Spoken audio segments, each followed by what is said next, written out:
Virgo was going to use to bind him, let alone the rest of the Straw Hats. And there would be no way for him to use his ability while being cuffed by Virgo without Virgo knowing, because Virgo knows what Law can do. Law also ended up being the only person out of everyone chained to have fake handcuffs. Man, Hearthstone players wish they had that type of RNG. But let's transition back to Sanji's group. What are they doing? Are they still running? Yes. That's contrived. Yes, they are. That's contrived. And they are chasing a dragon that was outside so they can ride it to safety. I gave that enough time. He ain't coming. Also already started the video, so get your intros ready.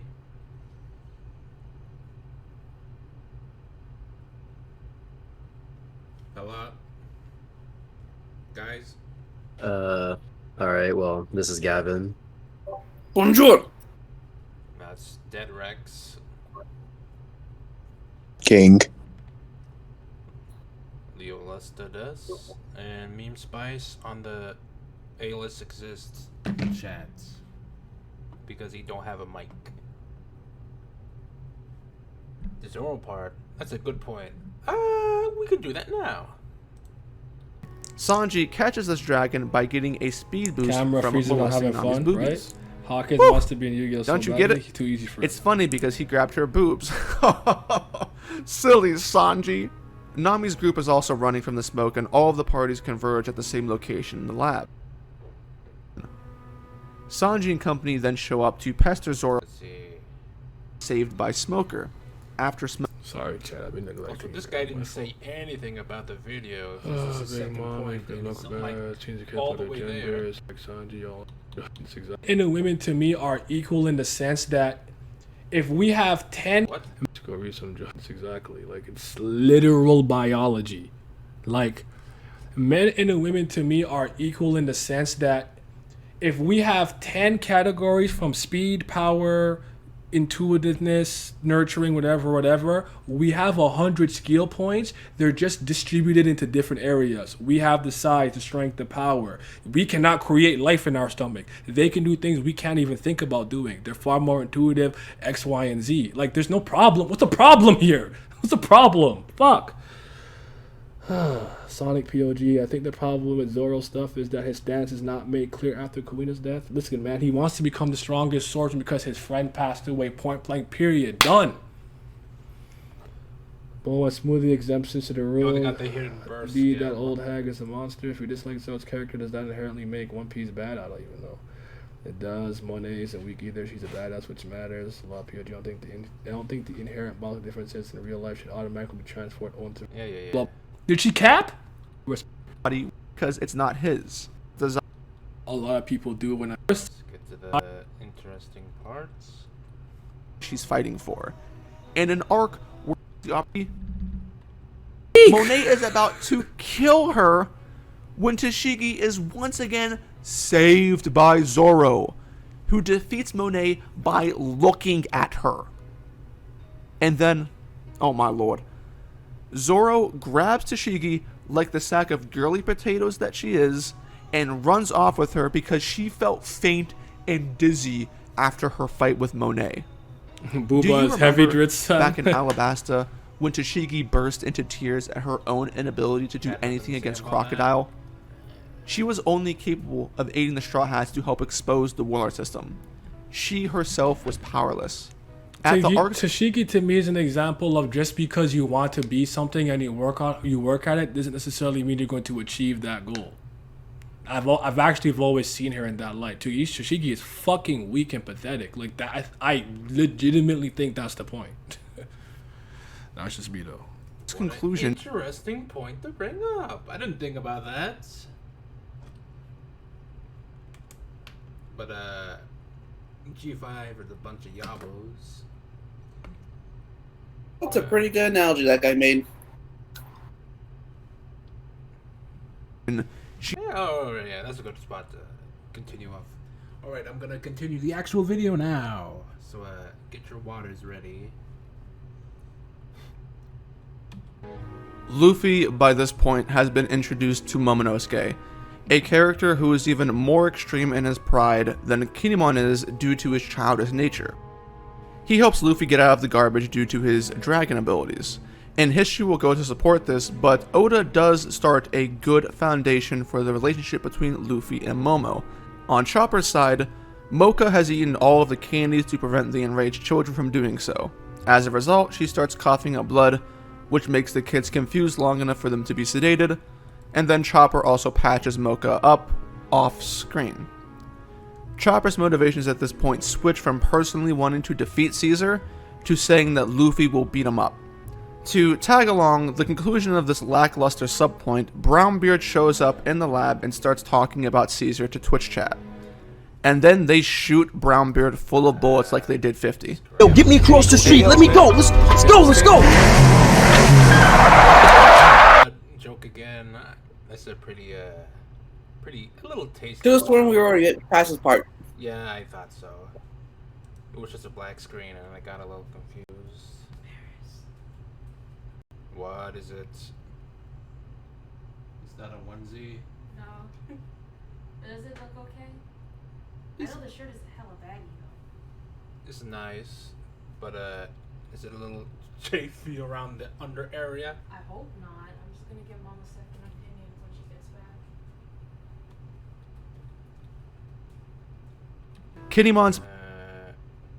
Kinemon wasn't being cured, hopefully, and then sent to jail. Alright, this is kind of a somber fate, but no one cares because it's Brownbeard. At any rate, this sequence serves. Okay, I guess we're at a different parts. Sorry about that, I forgot where we last left off. That the child plotline even happened to begin with. Momonosuke. The worry that Kinemon has for Momonosuke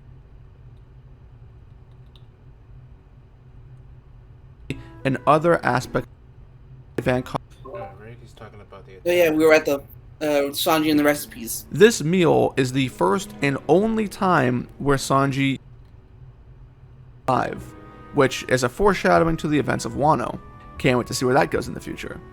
Heading back a moment, the meal that Kinemon and Momonosuke partake in is made from Sanji. This meal is the first and only time where Sanji uses his new Kama recipes. The concept of attack cooking was introduced in chapter 595 of the pre-time skip by Ivankov as being the specialty of the Okamas from Kamabaka Kingdom. Ivankov claims that attack cooking can change your body, personality, and other aspects of your appearance, a fact which intrigued Sanji because he never even thought that food could do something like that. From a writing perspective, this is a unique and good idea from Oda. Much like Chopper's abilities, Sanji's cooking prowess always seemed like it was maxed out because there wasn't a weakness or a need for him to up his game up. But the introduction of attack cooking opened up pathways in order to expand Sanji's skill in a way that could legitimately change the bodies of his friends and other people. This possibility is one of the primary reasons Sanji wanted to learn the recipes, by the way. He was interested in the idea of helping nurture and grow the Straw Hats. This is why he stayed and trained on the island instead of going to Luffy. There are 99 recipes, which is way too much to realistically show in a story, but in principle it gives a lot of room for Oda to be creative. When Oda introduced one of the recipes from Sanji and Punk Hazard, it shows that Sanji learned some techniques. It rejuvenates your spirit, and even Kinemon comments on how much it makes him feel better. You would assume then... Yeah, sorry about that. You'll excuse not showing 99 recipes, so is there... But we'll complain about all the swords not being shown. Because bigger number. So wait, is there like a cap off limit to how much like he can reasonably be shown then? Was cap off 30? Because bigger number. It's just food. Sword better. Because it's a bigger And number. yet he's gonna complain that this food enhances the body. Therefore, Sanji should be cooking this stuff 24/7. I'm willing to bet he's making that. Or that was a lie. There's more graded swords than there are attack cooking recipes. Which Sanji does make them 24/7. The only meals he cooks are the super ones. You know what?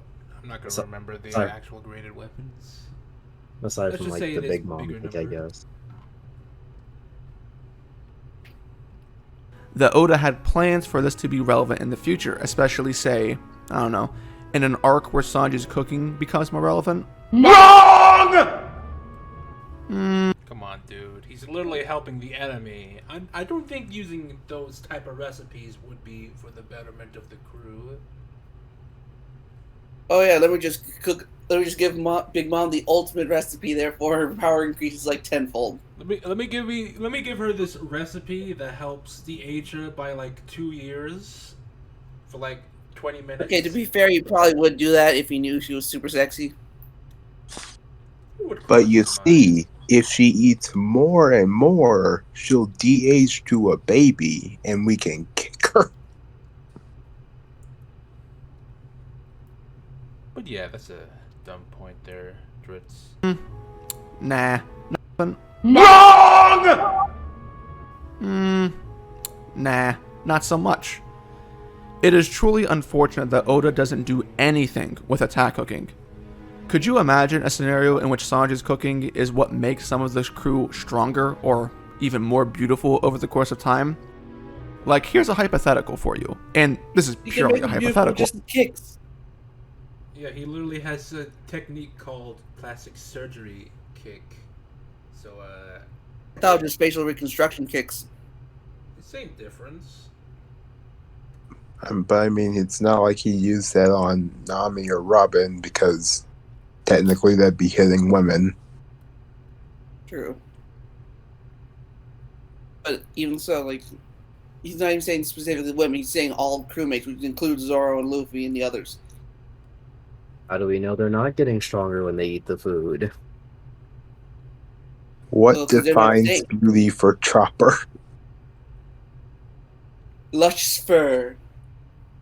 Luscious fur. Also, wouldn't it be a kind of a bad writing technique that specifically puts Sanji on a pedestal for everyone else's growth? Like, in a very noticeable margin? But don't It forget, would. Dritz also wants every single little thing explained to him, so Sanji always has to say, "Here you go, guys. This is cooking attack number 82. It'll boost your stamina and all that junk." But really, if it's kind of I would say it is a bad writing thing to have Sanji be like a major plot point for everyone else like this.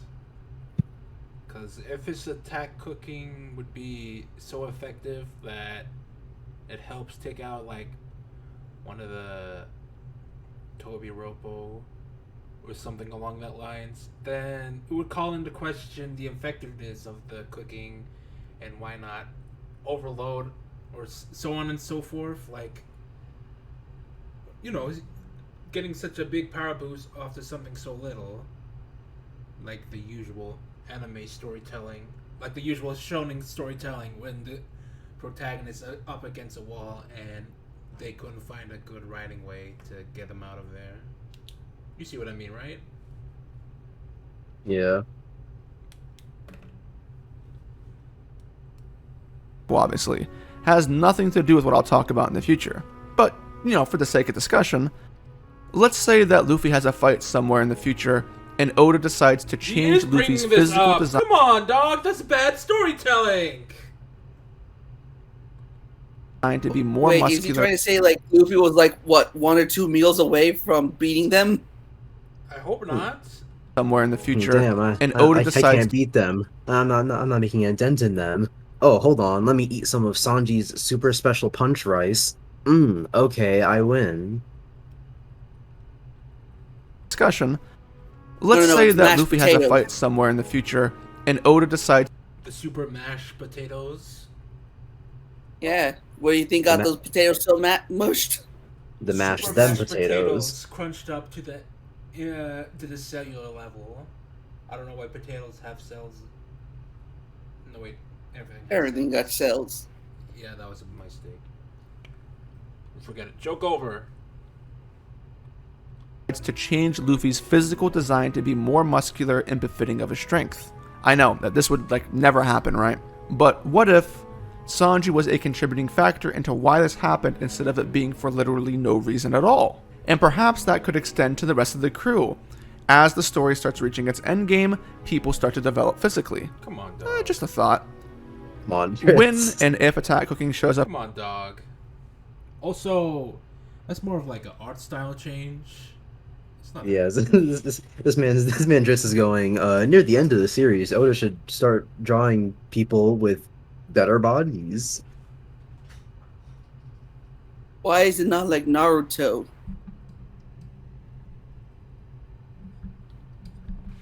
up But again. also lead- Awuga bad. No, remember, this is Nami. He loves the Awuga. She was just degraded into Awuga. So, that did bring off a little bit of those mixed signals, Dritz. leads me to ask the question that I will continue to ask as we go throughout the post-time skip. How many things has Oda started and then changed from its original conception? 俺は俺の目的オールブルーのためにサンジああ付き合おうじゃねえか海賊王への道とやらにえお前の船のコック俺が引き受けるルフィ次無事に会えたら俺はお前が海賊王になるために料理人として世界一のサポートをしてやる Back to the story though, Law informs Smoker that they are heading to Dressrosa. I'm pretty sure he's trying to say Sanji didn't improve at all. Maybe his cooking. Maybe. You could maybe say his cooking didn't improve. But he definitely did improve somewhat.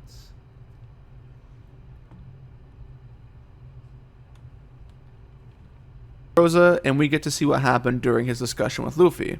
Following this conversation, which was a solid conversation, there is one of the cringiest moments in the series, in my opinion, with G5 as the Straw Hats set sail. Oh, it was a great scene! Is he really bumping the G5 scene? I mean, is he really not bumping the G5 scene? This guy. Wait, why is it cringy? Why is it cringy? In my opinion, with G5 as the Straw Hats set sail. But thankfully, it doesn't really matter. You could skip over this section and pretend it doesn't exist because it doesn't have much bearing on the quality of the arc. Skip over the section. Yeah. It's not like this could be a bigger plot point in the future, Dritz. It's not like it's an important character moment. Or at least it's a good moment. Remember, he's an advocate of skimming. Yeah, he just literally said to skim over this, so he's an advocate for skimming. Until then... Yeah, there's no way G5 will return and be all, hey, it's those people we saved us. Let's help them out a bit. Let's see here. Big bro Sanji. Never. Since he practically said to skim through this, does this mean that he actually skimmed through some parts of the story? There's a very good chance that he actually skimmed through a part of the story. Like we question with a lot of other people we've seen. Did they read the story?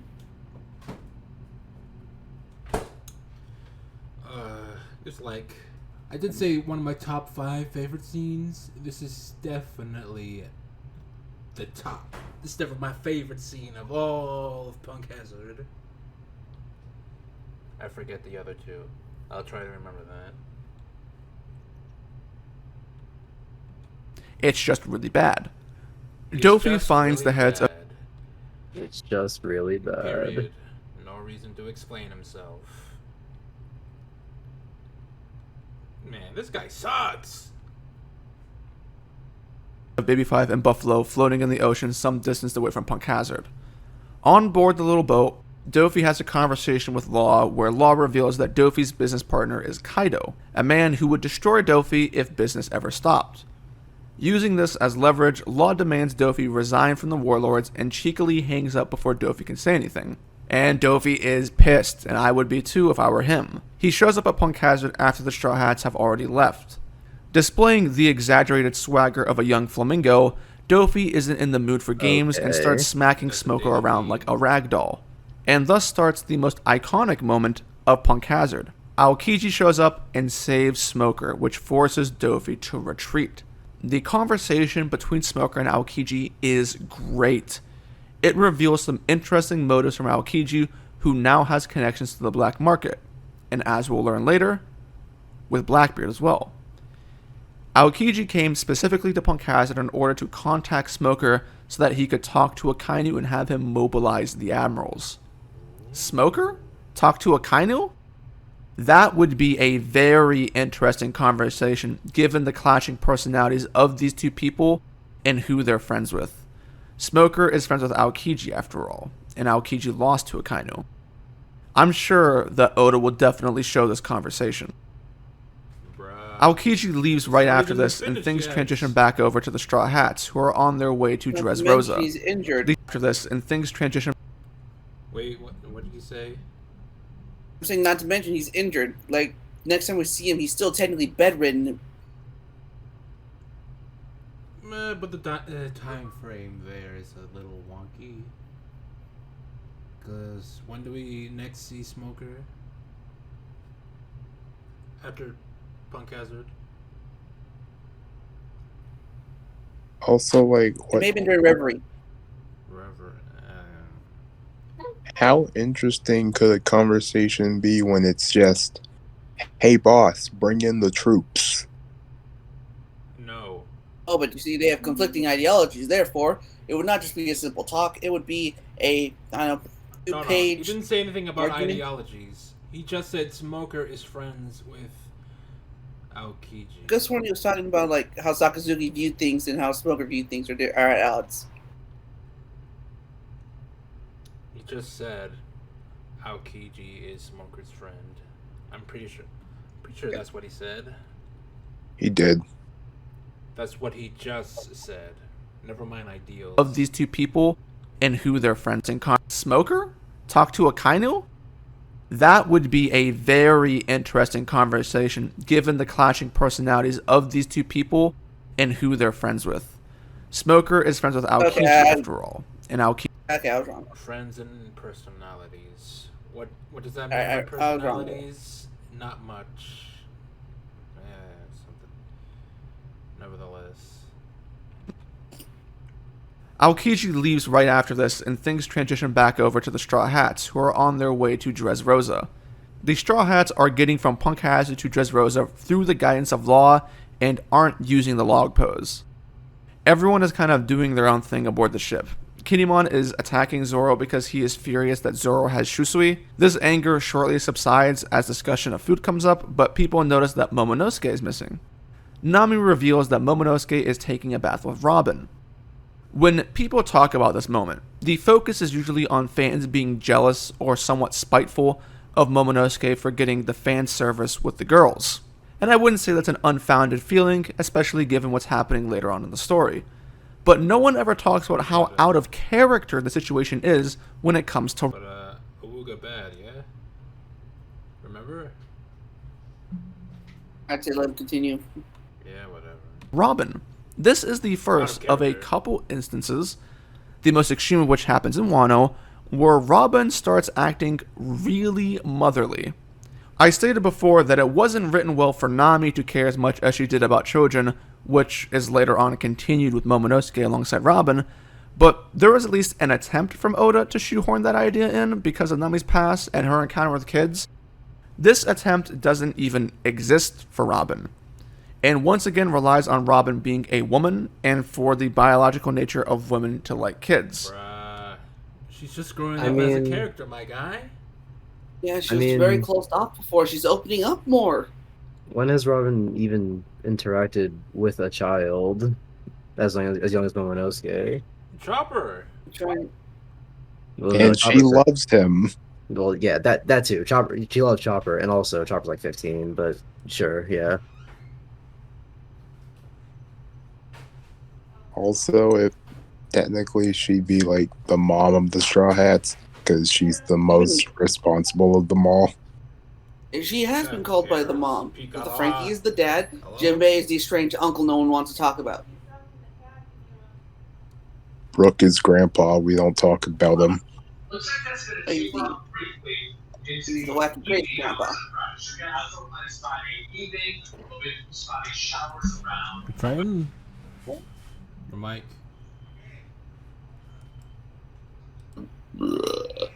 Robin doesn't come off as your average woman, though. She's into dark humor, odd things, history, and is much more of a recluse by. What is those also into cute qualifications? things. Hello? He's also into stupid cute things. The dragon, recall? Hey, look, a scene where she's being all chummy with Chopper. Let's play that back. Woman, though. She's into dark humor, odd things, history, and is much more. Dark humor, odd things, and history. Very unfeministic. Am I right? Unfeministic. Not feminist. And there he goes. Did it come in clearly there? Yeah. Point being, this is ridiculous, Pointrits. And for the biological nature of women to like kids. Robin doesn't come off as your average woman, though. She's into dark humor, odd things, history, and is much more of a recluse by nature. Outside of the fact that Robin likes Chopper and likes to care after Chopper, there's really no connection here between her fawning over children. Nami, by comparison, is usually portrayed as an empathetic character who tends to have more character interactions and relationships than most characters in the series. Robin needs more of an excuse for this behavior, and I can think of one that would be plausible. Example: Robin grew up always wanting to meet her mother and hold hands with her and go for a walk. She was isolated from love that normal kids would get, and as such, secretly yearns for that paternal connection that she ended up getting in Olvia's final moments. This childhood of Robin could serve as a foundation for Robin to want to nurture other children whose mothers weren't in their lives. And perhaps Robin develops a habit of holding onto the hands of children because that's what she always wanted as a kid. That's believable given Robin's backstory, but this importance doesn't exist in the actual story, and you'll understand how odd this is as we move forward. The final bit of Punk Hazard is the newspaper confirming that Dofi has indeed left the Warlords, and the reveal of the Supernova alliances, all of which are good things and serve as a positive note to end the arc off. So in conclusion, this is the second arc in a row where there is an antagonistic duo, but the roles and importance of that duo is reversed. Hody is the main villain of Fishman Island, and he is supposed to be a serious character. And Vanderdecken is the side villain, who is a meme character. In Punk Hazard, the main villain is Caesar Clown, who is the meme character, while Virgo is the side villain, who is a serious character. Caesar's speeches, in a similar fashion to Hody, are tedious and overdone. He doesn't have any interesting character dynamics to speak of, and the main subplot around Caesar ends up being his connection to Brownbeard.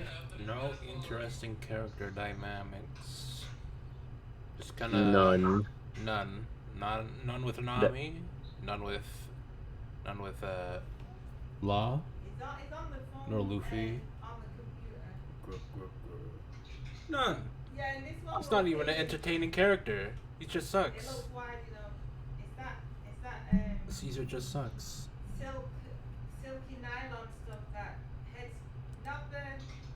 And the manipulation of his crew and subordinates, which is one of the weakest aspects of the entire arc.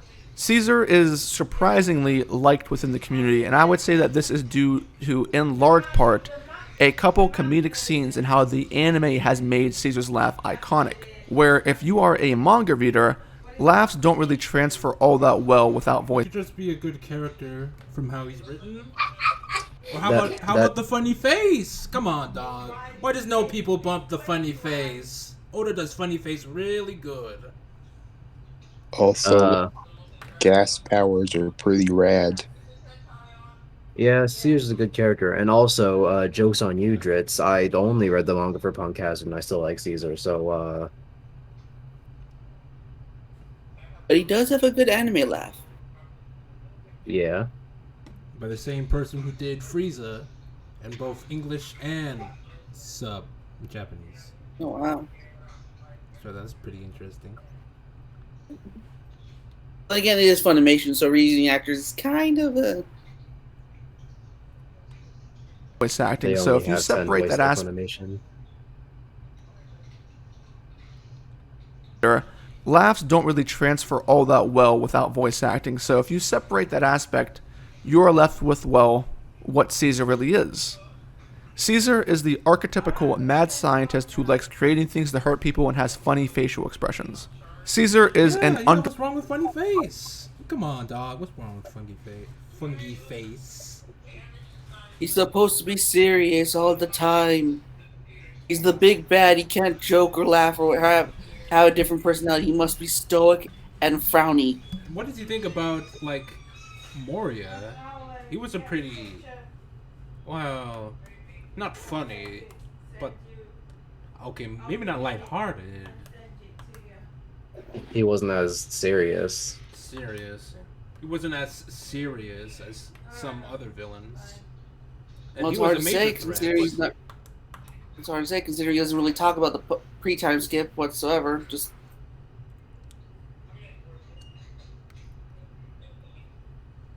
I don't really see how we could dislike Caesar this much.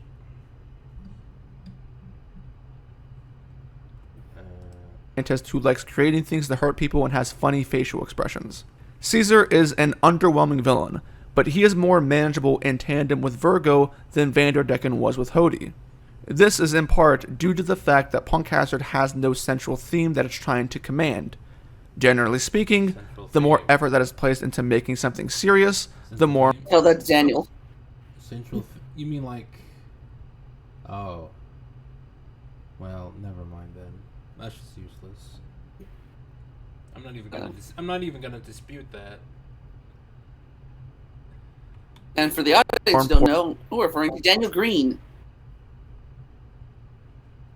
Don't check out his channel. Also, Sebastian, are you gonna say something? Also, I should really look at the Discord if Meme has anything to say. I'm too tired to.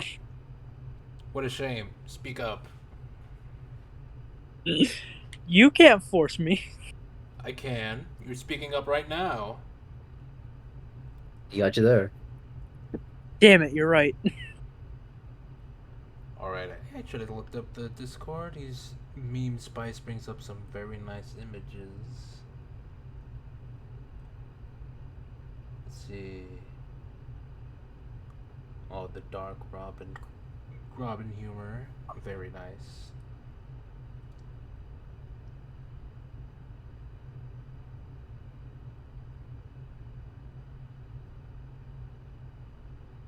Oh yeah, Enaru or Enel.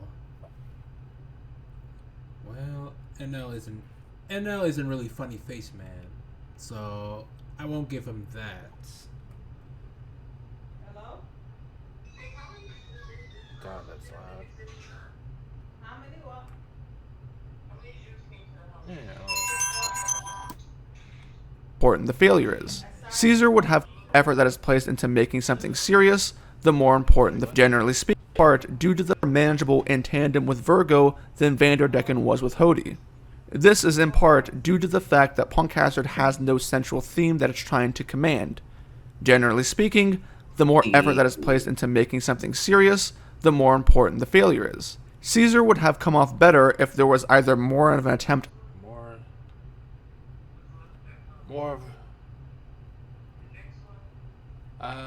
he does know that Caesar is help enslave an entire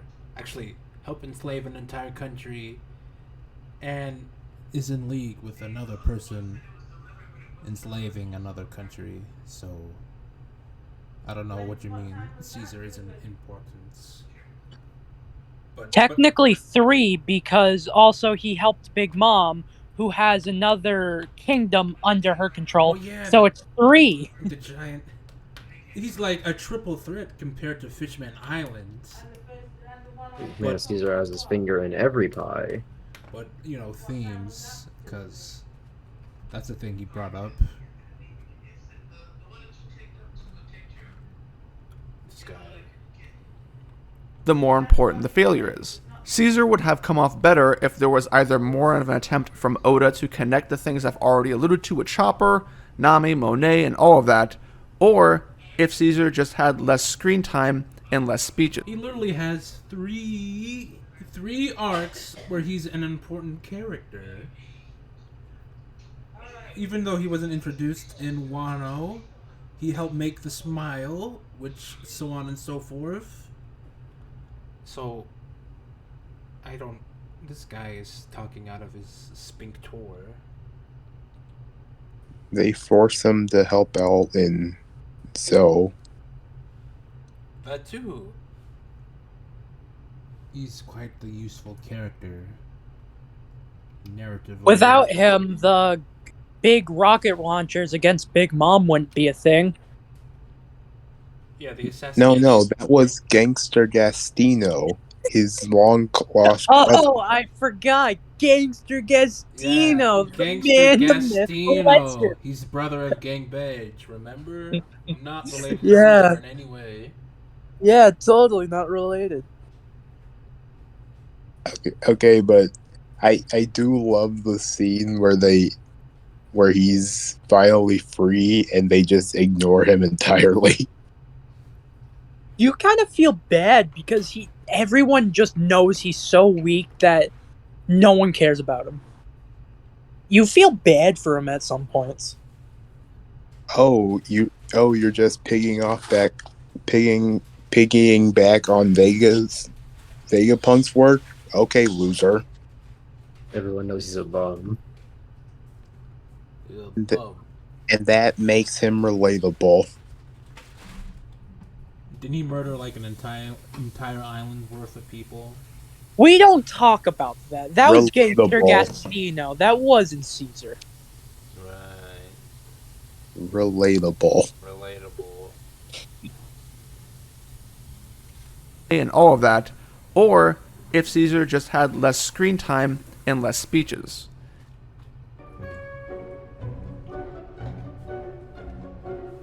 Oh, the music! No! You're not! No!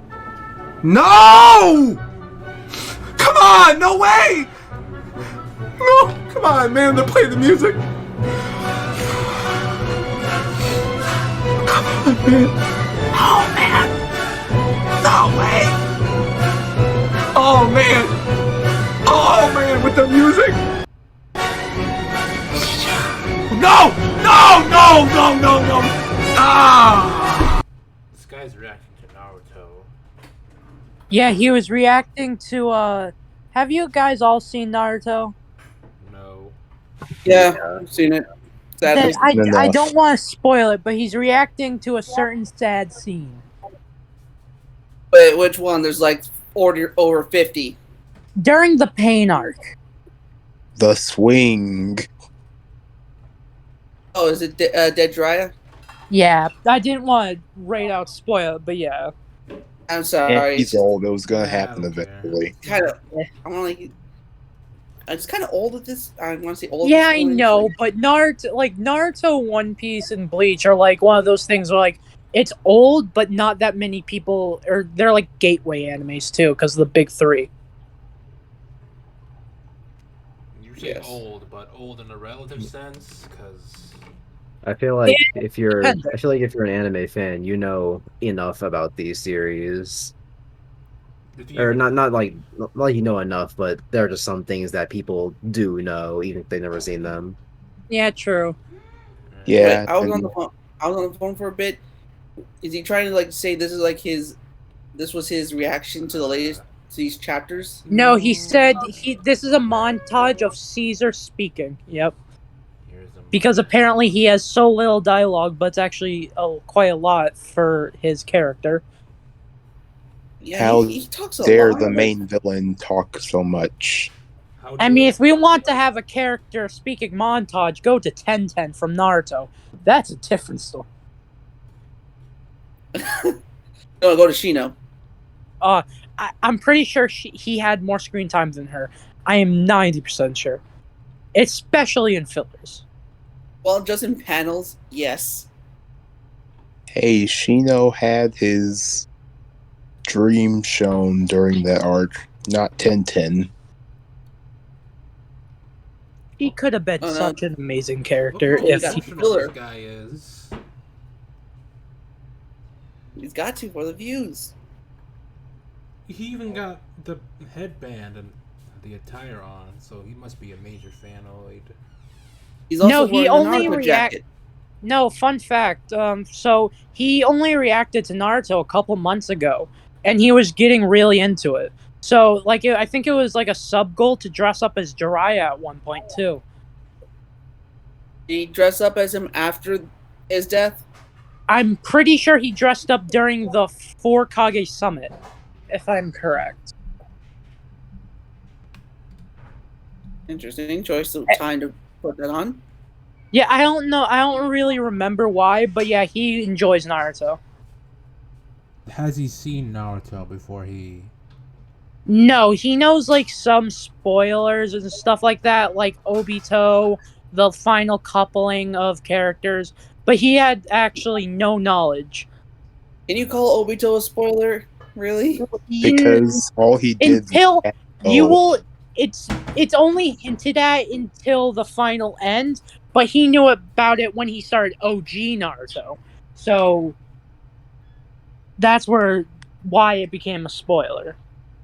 I mean, again, like, can you really cut the moment you hear his name and you look at the eye and it's like, like, should take only like what, 1-2 chapters with the character? Yeah. Hello, stranger. You sure know a lot about Sharingan despite not being a Uchiha. I wonder why that is.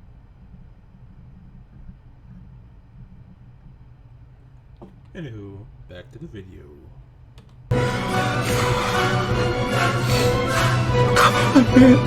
Oh man! No way! Oh man! Oh man, with the music! No! No! No! No! No! No! Ah! What a worthless story. What a worthless story. Oh, I You can think say that You can say that where again. when he was telling about Jiraiya the Gallet and Tsunade was like saying something, I think that's where that line came from. That makes me almost think of the Tsunade Tsukuyomi filler arc. Oh yeah. Where it's just her reading a book for over 20 episodes, and she fell asleep during it too. Does that even count as an arc? I mean, you have I don't know. beginning, middle, and end. It counts as an arc. True. You take away Brownbeard, the soldiers, and make it so that the final fight with Caesar actually has a point whenever he goes into Shinokuni mode, and you are much better off for the arc. But that's just not the reality of the situation. This is the second arc in a row where the Straw Hats have not been properly tested to make use of the time skip abilities. And the subplots don't go in any positive direction for the characters themselves. I would go as far as... Properly tested, Sanji almost broke his leg. That is testing. It's showing how far he is and strength he is to an admiral and stuff like that. He was tested. That makes no sense. Luffy almost died. They were showing that they are weak and strong at the same time. I think that is testing. Is this guy on drugs? What? But why hasn't Chopper doctored? No, it's not that he hasn't doctored, it's that he hasn't done it as good as Law. Pairing Chopper to Law is so unfair at some points. Because Law is so overpowered with his Appi Appi fruit. Not to mention there, as people point out, they're completely two different fields of medicine.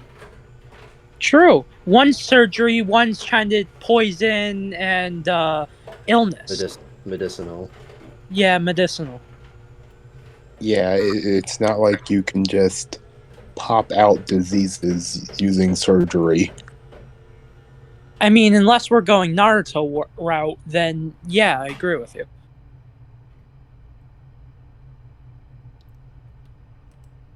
To say that Zoro and Tashiki's...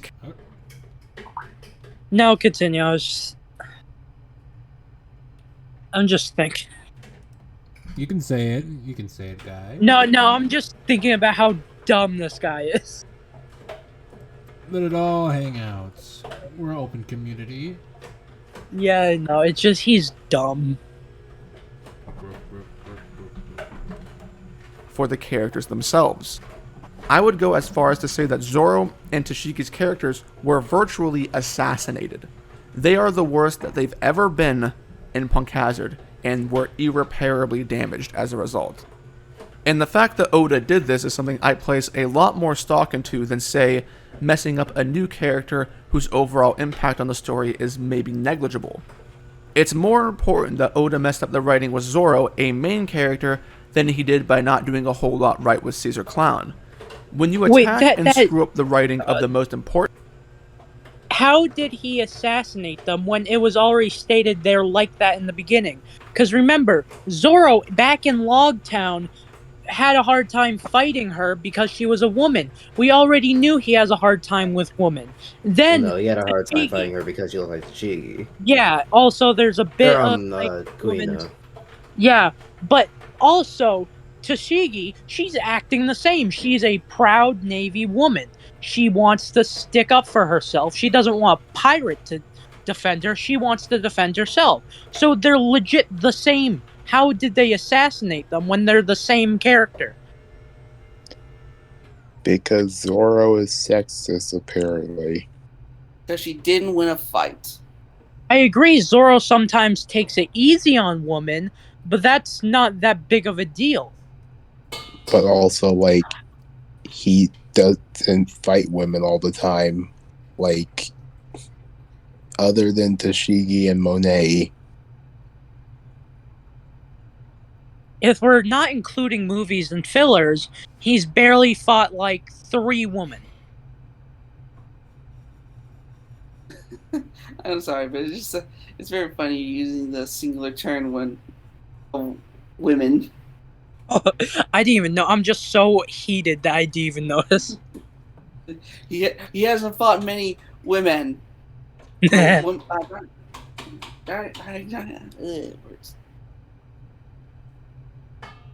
yeah, don't forget what Mean Spice is typing up. Saying Zoro's sexist. The scene changes everything in the past. And he lied in Logtown.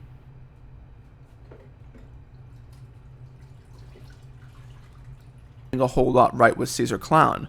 When you attack and screw up the writing of the most important people, the impact of that is grand. The children plotline that partially includes Nami and Chopper doesn't amount to much at all despite the time being wasted on it. Brook, Robin, and Chopper don't do anything. Frankie at least gets some time to show up General Frankie, so there's that. That's a positive. Sanji's subplot with Kinemon is okay at best, but has questionable execution due to what Oda does with everything else Sanji related in the arc, and the fact that this subplot doesn't translate into anything for the rest of the story. It just seems to have happened and then be dropped immediately. Yes, he did say Chopper did nothing in this arc. You are correct, Mean Spice. He did nothing in this arc. So creating an anti-drug to help the children slow down the gigantification is nothing, apparently. Allah did it better, therefore it takes down all the achievements Chopper did. I know Chopper has gotten worse over the years, and he's come kind of just like a merchandise plushie thing, and not really a badass fighter as he used to be, but that doesn't mean he's still somewhat useful. He still is very useful to the story. Chopper has always kind of been merchandise bait, and he hasn't really been a Wait, badass fighter. No, CP9 says otherwise because that was a badass moment. It was, but like he's After always that, it been fell. cute. After like Drum Island, his snout started getting shorter in art, which I can say because I am rereading that stuff right now. He's always been cute, and he had badass moments, sure, but he's not a badass character. The last time he had a badass moment was probably CP9, if we're including single fights by himself. Are you caught up? Yes, I am caught up. His last badass moment was this arc. What are you talking about?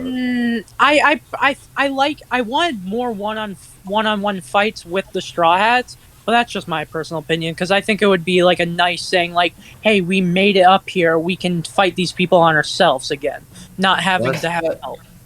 That's just because Chopper hasn't had a lot of opportunities to have one-on-one fights, but he's definitely had badass moments. He created the 100%. cure for the Ice Oni thing while being infected by it.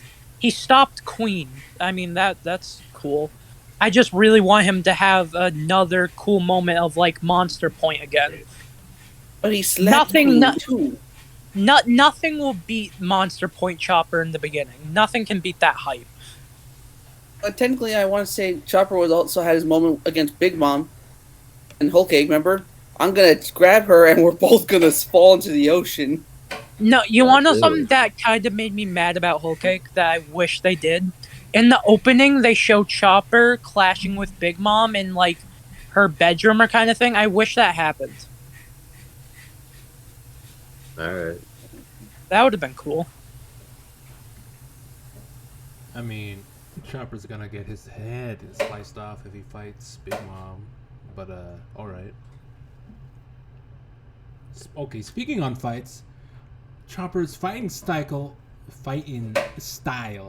was also dumbed down significantly with the introduction of Kung Fu points. Yeah, it is dumbed down. I kind of hate Kung Fu Point. It's ugly and it's just arm point and leg point. Can we say it's stronger than his previous? I think it is stronger. Yeah, it is. It's supposed to be arm point and leg point combined. I wouldn't say it's ugly, but I do think it's kind of worse compared to what he used to do. So wait, get more power in your arms and legs, you become fat? I don't know. Okay, to be fair, arm point was ugly, but they could have just changed arm point. No, you want to know one design I hated? The horn point. I miss when he used to be like a cool reindeer with huge horns. Now he's like a stag beetle. Horn point's also kind of weird. Yeah, I kind of miss old horn point. I just feel like Oda wanted to, like, dull down Chopper to more of a support than, like, a one-on-one fighter. So he's like a support fighter. He's not like, hey, I'm going to take this guy on my own. He's like, I'm going to help you take on this guy.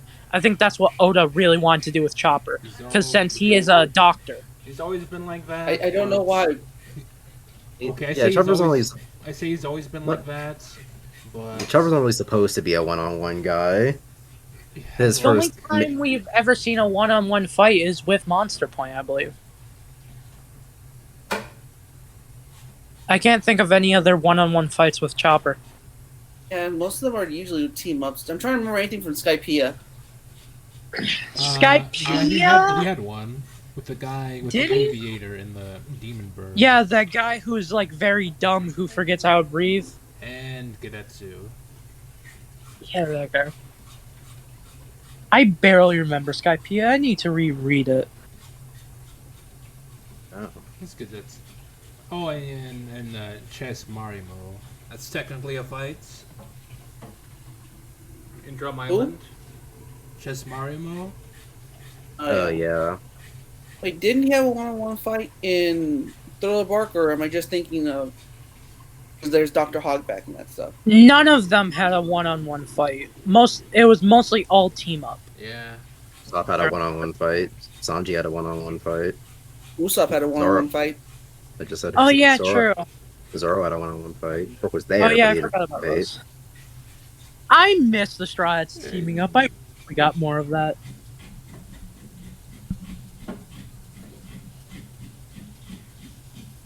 Anyway, I want to go back to my slight weird thought of recall how Zoro used Usopp as a sword briefly in Eddie's lobby. Yeah. Usopp. I just thought the You same mean thing, Sniper but King? with Chopper's horn point.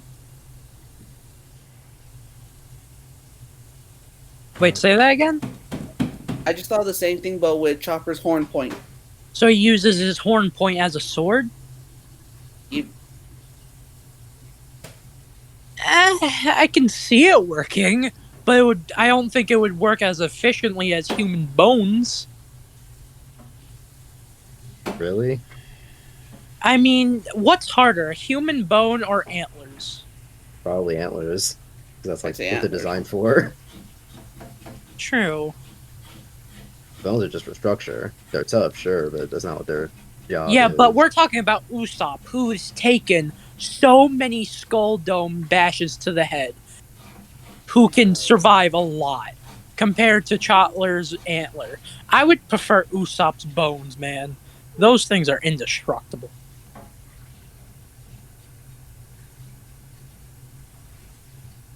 Because he drinks tons of milk. Oh my god, the milk.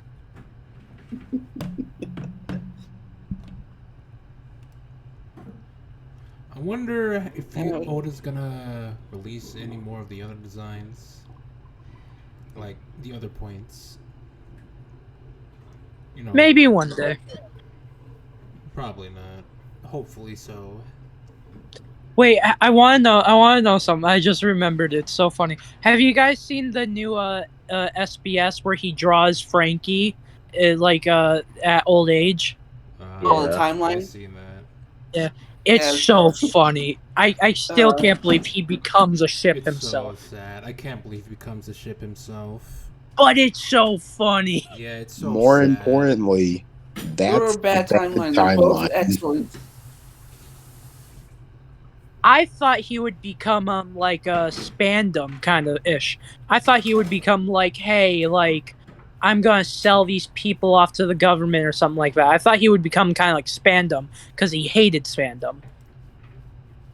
That's dumb. No, Yeah, he but all the bad Terminator, timelines and are now kind he's of a goat. That's dumb. You're dumb. End of story. Nah, if anything, I would think like a bad timeline Frankie would be someone who kidnaps people and illegally operates on them and gives them cyborg parts. Oh, that just would for be cool. experimenting. He's gonna make them all super. He becomes Caesar or he becomes Vegapunk. That's the split. You'll become super and you'll like it. You'll become super radical. And when everyone's super, no one will be. You have to go even further beyond super now. Super D-Tuber. Frankie would Oh my god. Oh my god, Dragon Ball Z abridged. I don't see Frankie ever stealing boats. Unless it goes back to its ship destruction ways in the Frankie family. The best, worst timeline is definitely Sanji. I just love how he becomes both of his fathers. Zeph and Judge? Yeah, the right way he would become Zeph, the wrong way he would become Judge. I really love that. Yeah, that was cool. I think that's the best, in my opinion. Who else is left on the right and wrong of the Straw Hats? Chopper? No, we got Chopper. We got Chopper. Oh, I didn't see that. Brooke? Chopper, he just becomes like a crazy animal, and then the right, he's like an old, like, you know how the mini Chopper, the mini Gramp Chopper, just imagine that, but actually old. Yeah, I guess. I think we have Brooke. I think we just have Brooke left. And Jinbei. Oh, I've not Do seen the we Chopper really one. need Jinbei? Yes, we do. He's part of the Straw Hats. Now, shh. Did someone post the image of the Chopper timeline one? I've not seen that one. Yeah, I'll At least I don't post it. recall. 1 second. How would Brooke work? Since he's immortal, right? Or it would kill me if it was just the same image over again. If it's literally just broke over and over again. I'd say the bad timeline, he loses the fro. he loses I the would laugh fro, my and ass. then he loses the fro, and then the next part of the time, and then the next age time. How do I say this? And in the next image, it's him lamenting over Laboon. I'd say that, or we see him and parts of his body have not come back because they've been crushed to dust. I made a joke that the bad timeline he like splits his soul in half with Laboon, and they're just like laying there skeletons. At like the bottom of the sea. Okay, just add it to A tier exits. The chopper one. That's Alright, not what that thanks. says. I'm dyslexic. I can't help it.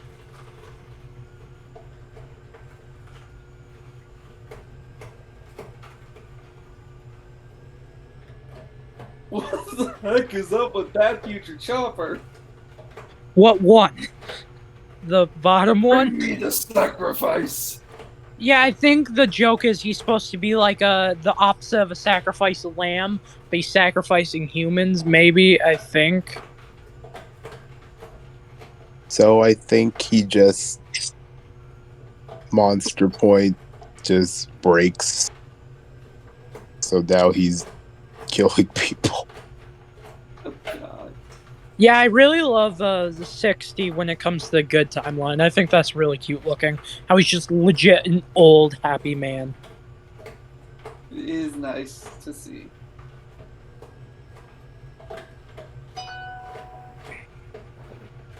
Yeah, he did turn himself into a sadist. He was What in are the the... world of One Piece. What? Yeah, what's that group that Brook fell into during when he was sent away? All I know is they're trying to summon the devil. Yeah. Hungarians? He's the leader of that. Yeah, he's the leader of the new sadist shit.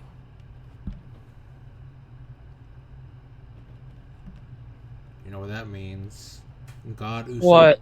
God Usopp versus Lord Satan. Oh God. It's But God it's Usopp somehow- versus Demon Brook. But it's somehow the good timeline because people give him panties now. Oh God. I just looked at Nami's and oh God, her bad timeline looks fucking ugly. I forget how bad she looks.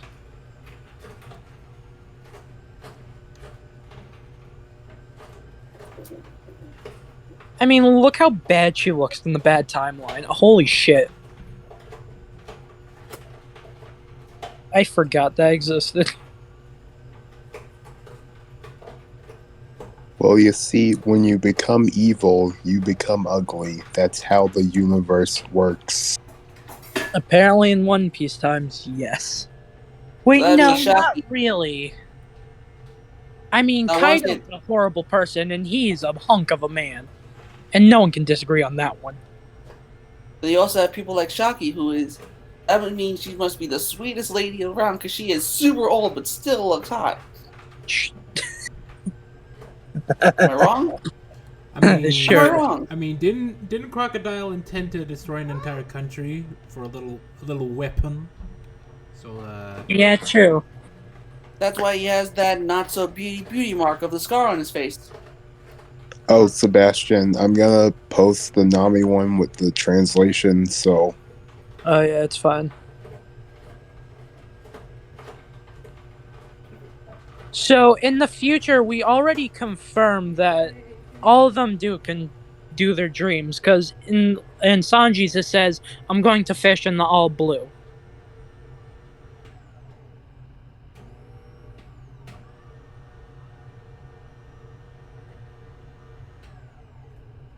Yeah, I still think my favorite's definitely Sanji. I just really love how he becomes both of his fathers. Yeah, that is rather nice. where do you get the My helmet? God, Usopp. Where my man get the helmet from? That's what I want to know. I don't know. I guess he decides to go back to the Germa 66. Yeah, or something like that. I think he becomes the leader or something like that. That would be interesting. That he And is the suddenly leader grew a now. butt chin. Yeah.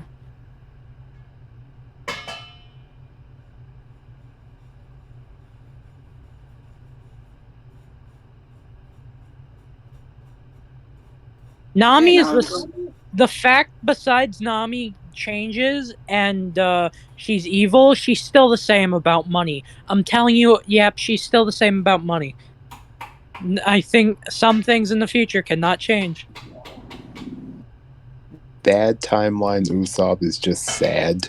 it Yeah, really is. you want to know He's trying to something? live out the glory days, but he's old. And Okay, This will probably be him 60, if he was left back on Water 7.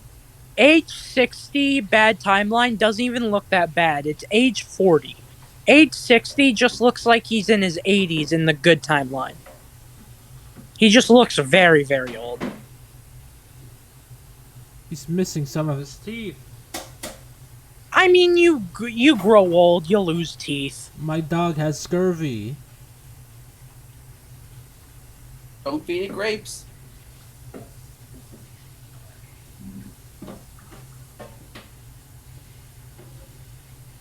Wait, I just noticed something. Usopp may be a shit father. Because in the 40, he says the pirate flag is calling to me, just like his father was doing, so he's going to leave his own child. The cycle continues. I mean, we don't know It what doesn't happened. really. We don't know what happened to Usopp doesn't him. really. but maybe the her is like his old ship because he went back to his kid. Maybe. I'm pretty sure it's Kaya, though, his wife. I think that's... Also, Usopp doesn't really resent his father, as far as I recall. I still can't wait until we figure out the red hair pirates. I can't wait until the movie. Oh man, Zoro's is so bad. Why can't I ever find these things on these searches? Wait, is this actually a hint of something, or is Oda just trolling of the 5 and 4 sword style? Probably. The more swords We you don't have, know. The more swords you have, the stronger he gets. Simple math. True, but You see, he's the best But we swordsman can't- that made him grow 5 arms.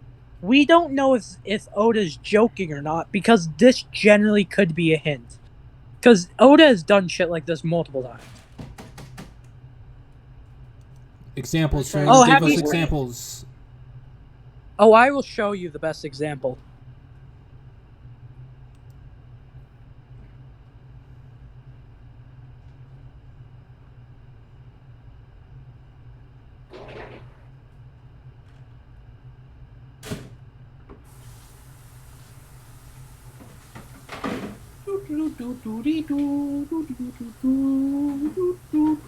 But how would he do? But how would he do Brooks? Since he's like 100 years old already. Yeah, that would protect his back, though. That really What? would. Let me try to find a higher res- Though if he tries to look back, he's gonna bonk his head every once in a while. This is a better photo. It's colored. Yeah, this is funny. I find this so funny.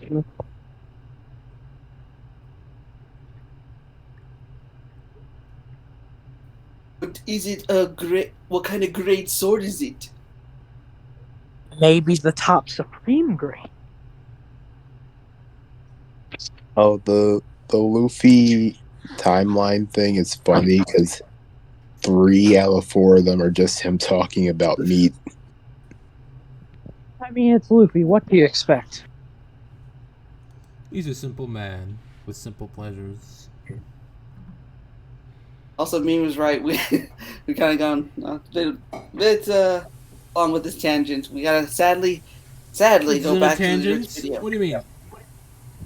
Learning how Zoro will use 5 swords is very important to the story. I'm pretty sure. I'm I pretty understand that, sure. but grits comes first. I'm I pretty don't sure. want it to be No, true, shut up. but it is. We gotta talk about how Where Zoro would he uses keep- 5-sword style. Come on. Okay, 5-sword we figured style. out how he does 4 swords. Where is he keeping his 5 swords? I think He's gonna become like General Grievous and use his feet. He replaces his legs. What? Oh, is he pulling a Golden Lion Shiki? He uses sword stilts. I mean, sword peg legs. The lamest answer I was thinking was just putting each sword between his fingers. No. That's why I said it's the lamest answer. I think he would use 2 swords under his legs. You know, behind his knees. You know, like Killer Bee does. No, he's gonna wear his shoes. At the bottom of his soles, they'll have swords, and he'll be very tall with them. Therefore, he'll match the height of the admirals. Or maybe he just has like dual-bladed swords. Or Frankie mechanically engineers him so it pops out of his chest. That's a better idea than mine. Good point. Frankie could do it. It's like a Iron Man Stark reactor. It's just a sword instead. He just springs out like a jack-in-a-box. But how would it be used? Like, he could only impale it. Huh. His dragon twister would be a lot more effective if he has a sword straight down the middle of his chest.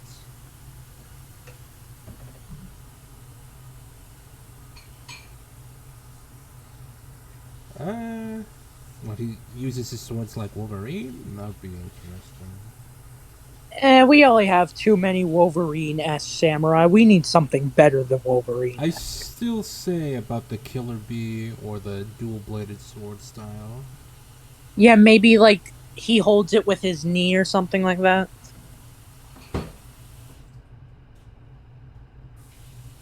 Or maybe he just like, well, nah, maybe that's not Zoro. Some very intricate dancing Zoro's gonna have to do now. I have an idea. Maybe his eye is just a mini sword all along. That's why it's not. That No. scar is not a scar. That's a mini sword. He has an eye patched sword. Oh, an eye patch sword. I like how no one wants to watch that dumb video, so we're talking about how Zoro is going to hold 5 swords. The funny thing is, we're more on topic than he is. That's good stuff. Yeah, true. At least we know what we're talking about.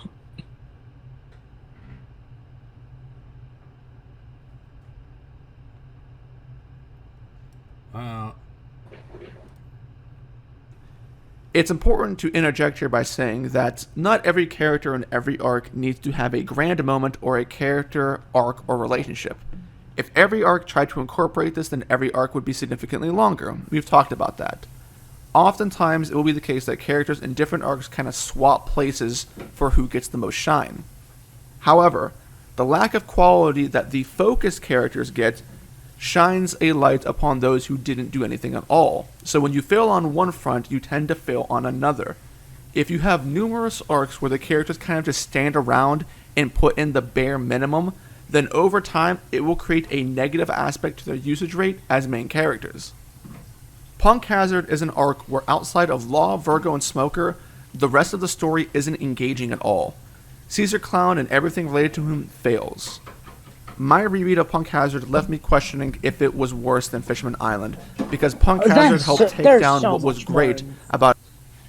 So we're completely forgetting the whole idea of Chopper actually doing some doctoring, the whole idea of Punk Hazard, how it became to be of Vegapunk and everything. Then the battle on Punk Hazard versus Akainu and fucking the other guy, of how it became Fire and Ice. Like, there's so much more than that. It doesn't matter. I don't remember him even mentioning that. Just like Daniel Green. He mentioned that Punk Hazard was the Akainu Aokiji fight place. Yeah, but there's so much more importance because the island itself is important because that's where Vegapunk's one of his main research labs were. And Vegapunk is like a legendary figure. Like he overlooks so many small details, but then he misses so much big details. He nitpicks. He sees a small detail and he's like, I don't like that. But when it's a big detail, he misses it. He's blind. I think it's because half his face to is make covered up. an artificial Zoan of a dragon. I think that's so important to the story because it's showing that maybe devil fruits are not that unique because if someone can recreate it, there's going to be chaos in the world because so many people are going to want it. Wait, it's not even a dragon he replicated a goldfish. Well, technically, yes. Well, you see, there's a tale of a goldfish and yada yada. Magikarp becomes Gyarados. Yeah, it's the fish for mythical model Azor Dragon. It's also pink for some reason. Well, because that's what I heard a theory, and I kind of liked it. Because you know how Vegapunk threw this fruit away because he thought it was a failure, right? Which still brings the question how he even knew it was a failure, considering you had to eat it to know it. Also, so from what we've seen, it's not a failure. He can do Cloud, he can do a lot of stuff Kaido can do. From what we've seen so far, he's the strongest dragon, he can technically fly like a dragon. Maybe I think he called it a failure because of the color or something. Maybe Vegapunk was nitpicking. Because so far, the fruit is not a failure. The only failure it's shown so far is that it can't do a hybrid form. Yeah. Is that what he wanted to create? Because I feel like he wouldn't care because he created something as strong. Because I think, again, like you said, Vegapunk would be nitty-gritty in the details. If he can't fully replicate it, then it's deemed a failure. Then that begs the question, how many fruits has he thrown away that are technically not failures? That's going to cause chaos. Oh, that also depends on like if there were more than one fruit he was working on. The only one we've seen that was left was the fruit that Momo ate. But he had to create more because that's just a Zoan. There has to be one of Paramecia or others. Because there's no way. The man had to do Logia.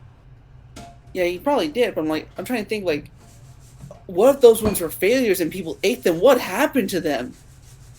Oh god, that's horrifying to think about. Yeah, there may now. I don't know if this is if he's going to ever go down this line, but if that's true, then we have a bunch of rogue, powerful people with one of the most powerful devil fruits out there. Well, it depends on like if they're powerful devil fruits, because he had like Kaido, sure, but we don't know any of the other ones. It could have been like super weak ones for all we know. Wait, maybe he only did the Zoans. He didn't get up to the Logias and Paramecia. We don't know. But if he ever did get to Logias, there's one Logia that is held by a Marine that he has access to. That magma fruit, if he's able to clone that, and Oda stated himself that is the most offensive devil fruit in the world. Imagine that recreated multiple times. Well, they've technically recreated Kizaru's light lasers. Technically, but not fully to extent where it's a devil fruit.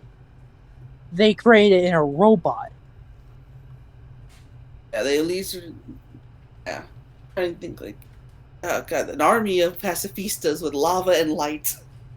That is scary. Now, I wonder if he's ever going down that road because a big, crazy war between the Marines and the pirates, that's what the Marines need. A bunch of devil fruits.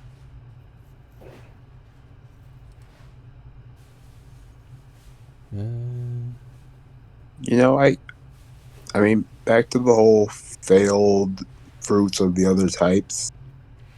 I just feel like a Logia, the whole thing is they can't keep their shape when they're turning into the element. You mean they just have several limbs? Like, let's go with like a. Let's see. Yeah, let's go with like mashed potatoes. We got a mashed potato Logia user, and we only see its head and like 2 feet around the pile that used to be its body. You need something like that.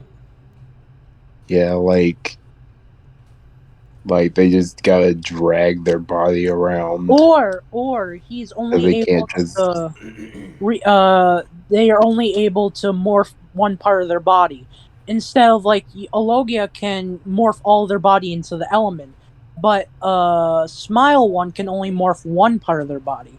So like they can only morph their arm into fire, but they can still be able to use the Devil Fruit, but only morph their arm into the fire.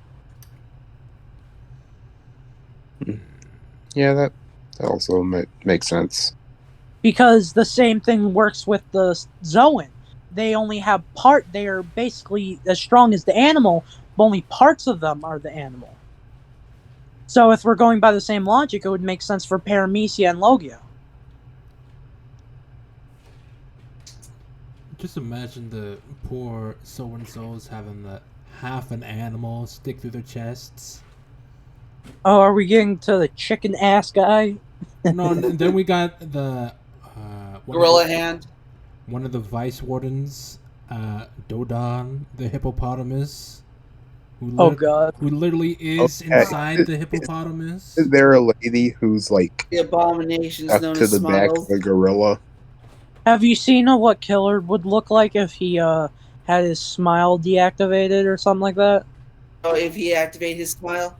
Yeah, if his smile was effective. Oh god, I saw that. He had his mask, his helmet on his trunk. His head was at the end of a trunk. Yeah, that's And perfect. he had like 4 arms, like all of the elephant's arms and legs, and he just has like his one razor blade arm. There's like 2 razor blade arms are on the side of the elephant for some reason, and the rest of the body elephant is there. Yeah. Now, is that the best or worst Smile Fruit transformation? Okay, I remember what I was thinking about. So there's a lady whose arms and legs are fused into a gorilla stomach. Oh yeah, her. Oh, that's so bad. That's Damn. not the worst though. And the gorilla has independent thought. It does. Just complain about eating like leaving banana chunks in her hair. That's not the worst. Sebastian, step closer to the mic. This is the worst ever.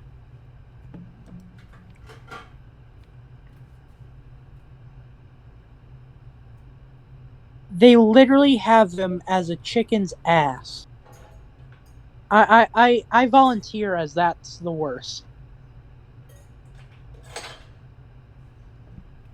I don't know. He's still got use of his arms, whereas Gorilla Yeah, Girl, but she doesn't. But he is an asshole. Where she can actually communicate with a monkey, he's just an asshole.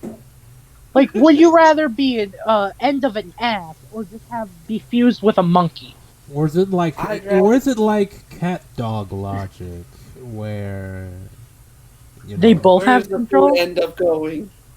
But which side lays the eggs? That's the scary part. If it's his mouth, I feel bad.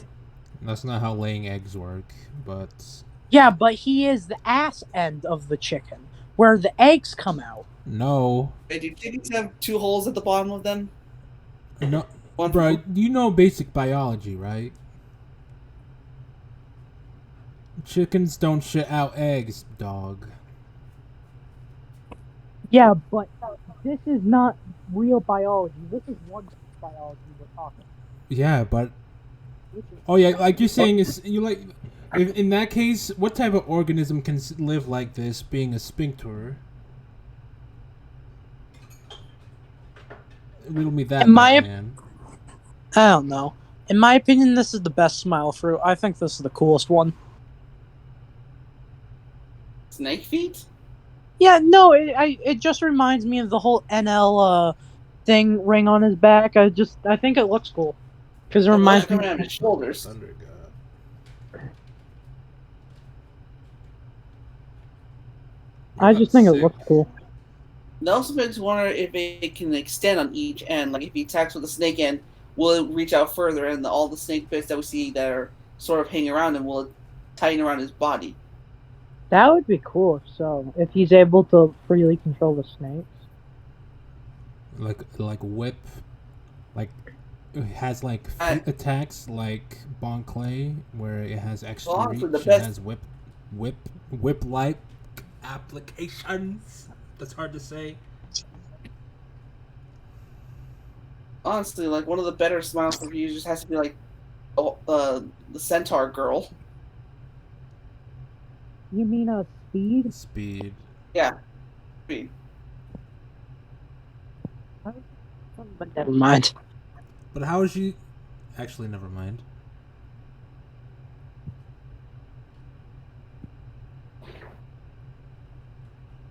Well, also like the Bat guy, he got a pretty decent like deal out of the smile. Who? There was a Bat one. I'm trying to remember what his name was. Batman. I think that was his name. Yeah. I have a photo of him right now. If you want. Batman and Gazelle Man had the good parts, since he just changed their legs and Batman just has wings. No arm wings. His fingers don't become wings. The most overpowered person in the world, Batman in One Piece. What's the guy's name?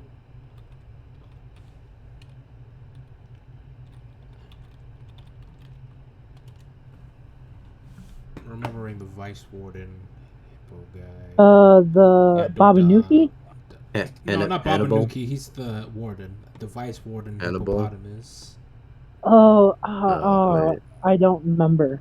I only remember Babanuki because I remember Queen just saying it so much. Dodon? Yeah, it's Dodon. That was correct. Oh yeah, that fucker. Don't forget Llama Head. Llama Head. Wasn't he anime filler only, if I remember correctly? No, I could have sworn he was in like this, in that manga. he definitely is in the manga. I have no memory. He was in too much of the anime to be manga. Oh, not only is the rest of his body a hippo, his mouth is hippopotamus-like, so that's gotta be hell. Well, apparently that's where he keeps his torture chamber inside within the hippo. Yeah, that was a weird fight. He also has an actual light source in there. I don't know how that's gonna affect him at all. Daifugu. You know, a hippo being a torture chamber makes sense because they are monsters. They're terrifying. I mean, nothing makes sense in One Piece. The proportion. Oh yeah, and the hippo has pants. You didn't see it?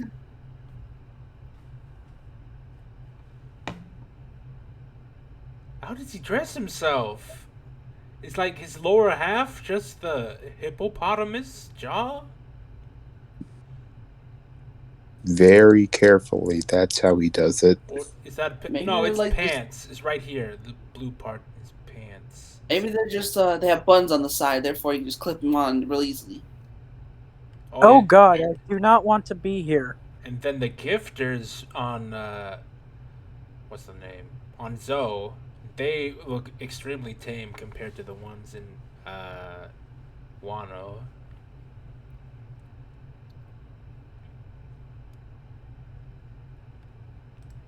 Sheepshed. We all remember Sheepshed. Actually, I think it was filler mainly because if I recall, wasn't he able to transform his hands? Yes, he was. Smile users can't transform though. Another Like, Oda they are forgot. stuck the way they are. Another Oda forgot. What the hell? I looked up One Piece speed to see other Smile users. I only kept getting a little bit. Just get closer to the mic, please. I have a phone. Get closer to the phone, please. Eat that phone.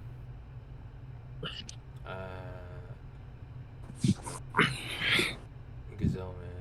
Batman weaponry. I guess that's it. Okay, back to the What are we looking video. for? Back to the video. I was looking for more Devil Fruit, Smile Fruit users. Spider Monkey lady there, she got a pretty good deal. She's extra arms. Extra arms. She And a got, I tail. mean, she got it besides easy. anything else, you got a deal. Probably one of the best Smile fruits we've seen. All it gives is extra arms. And and- the tail. She also has to say, what was it again? After every sentence, she said something. She said nothing like that. No, she did, if I remember correctly. Mm, Cause she said like squat, like a monkey squeal or something like that. You mean that's usually? Yeah, Yeah, it's not bad of a trade-off, honestly. Yeah, I know, but it would get annoying. The Japanese word for monkey, I believe. Yeah, it is a Japanese word for monkey. All right, back to the video. Oh God. Yeah.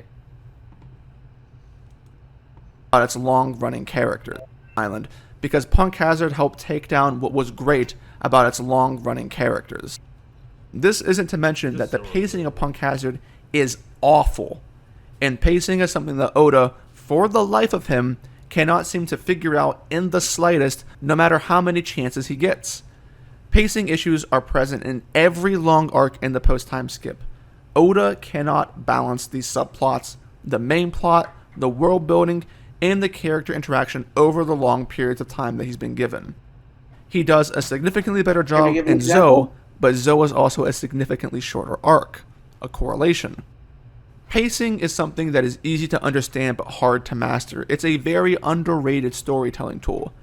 How an author That's controls not the tempo fair. of his story can be a That's deciding... legit not fair. That's Toei's fault. That's not even Oda's fault. That's just Toei's fault. Yeah, this one's like just a few panels, and Toei managed to stretch that out to minutes. Yeah, that's early into Wano. Wano right now, we have slight pacing issues, but it's not as bad as that. It's just when Toei wants to stretch shit out, they do. You cannot blame Oda for that. I want to say like the worst example I saw was like a kid attacking Apu. He literally is just like, he yells out Apu's name and spends like over like nearly a minute charging his attack. Apu does nothing. And I don't even think there was that much music playing too. It was just him. No, there was music. It was a kid's theme, if I'm correct. Okay. Oh still, yeah, like, wasn't that one with the CGI arm?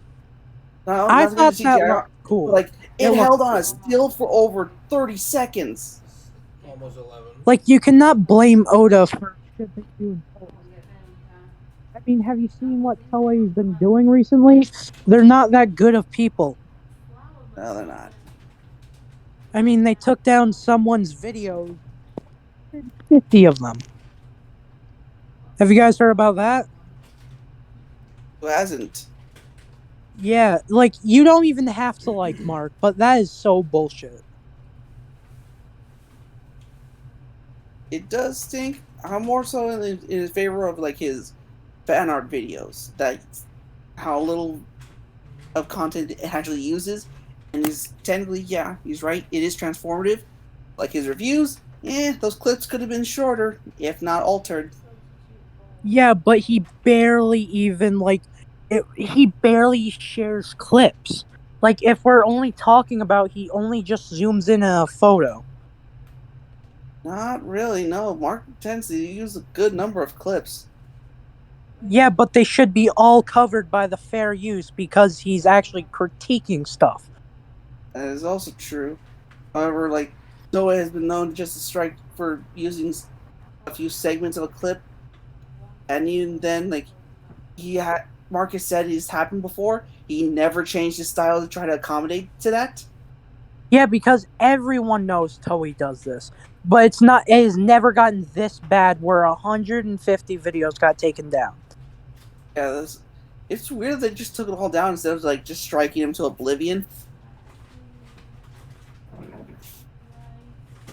Because you would think, like, if that many videos are being taken down, how is your channel still up? I think he's been on YouTube for like 6 years, if I remember correctly. That has to be like 6 or 7 years. Yeah, he's not an OG, but he's been around for a while. He's been around before the Adpocalypse and shit like that.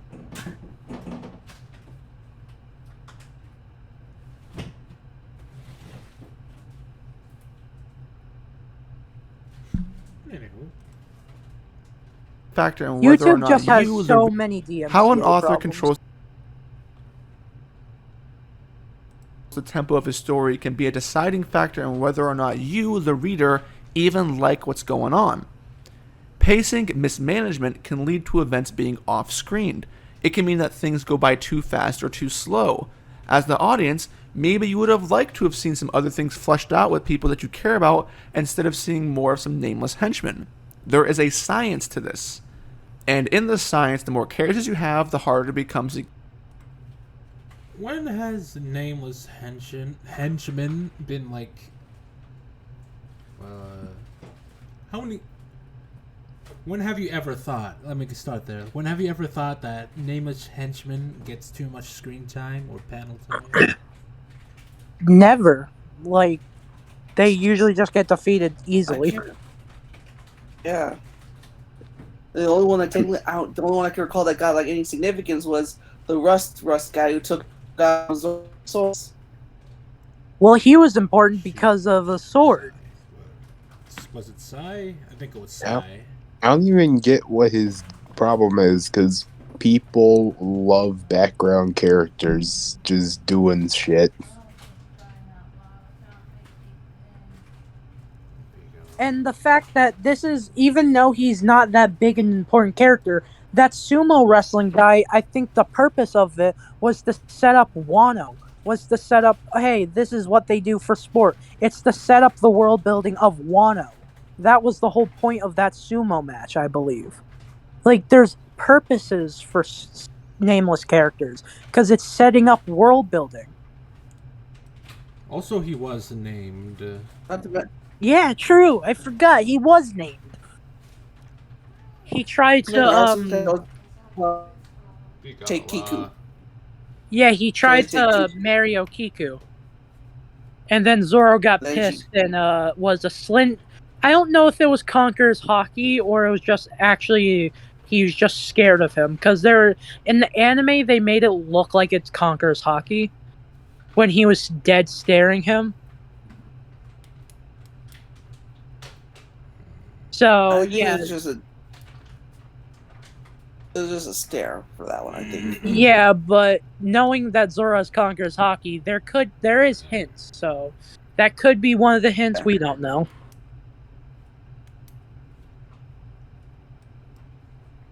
Get to the solution. And like I mentioned earlier, pacing can exaggerate writing issues. It's sort of like writing an essay. And for anyone that's been a student before, I'm sure you can relate to the example I'm about to give. Have you ever been assigned a paper that you didn't want to write, but that paper had a page requirement? And when you are writing this paper, you tend to just fill up as many lines as humanly possible with the most irrelevant, repetitive jargon you can think of, so that by the time that you actually say the one thing that you have that's important for the paper, you're basically done. Now, the point that you may end up saying might be phenomenal, but since it's covered in a whole bunch of shit, it doesn't really stand out too much. That's pacing, that is structure, and it's very important for telling a story.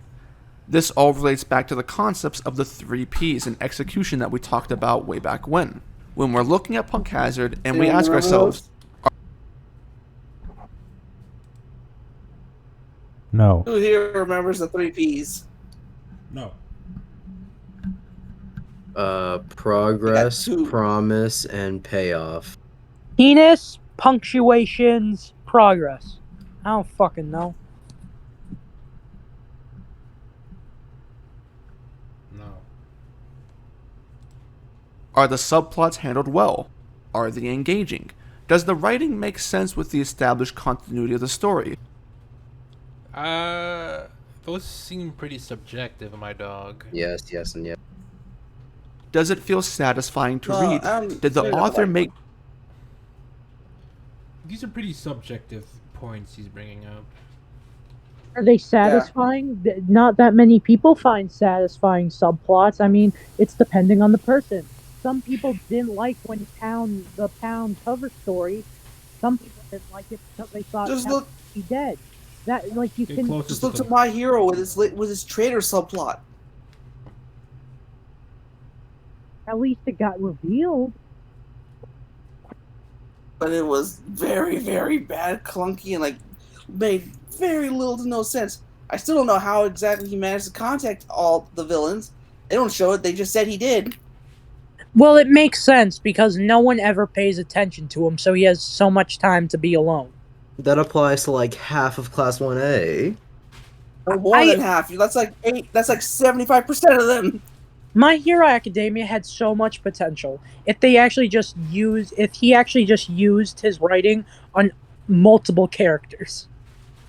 I think you mean on the main cast, because he always likes to Horikoshi likes to introduce a new character and focus on them for a few chapters, while forgetting he has like 20 other students to talk about. The only good parts of My Hero Academia are the school festival, the war, My Villain Academia, and the recent fights. Just like Star and Stripe, that was kind of cool. I liked her character. The one reason why I liked her because she was in the movie and stuff like that. I thought that was interesting. I have not watched the movie, so I cannot say anything about that. All I can say is, again, she shows up. She's not in the 6 third movie. She's in the first movie.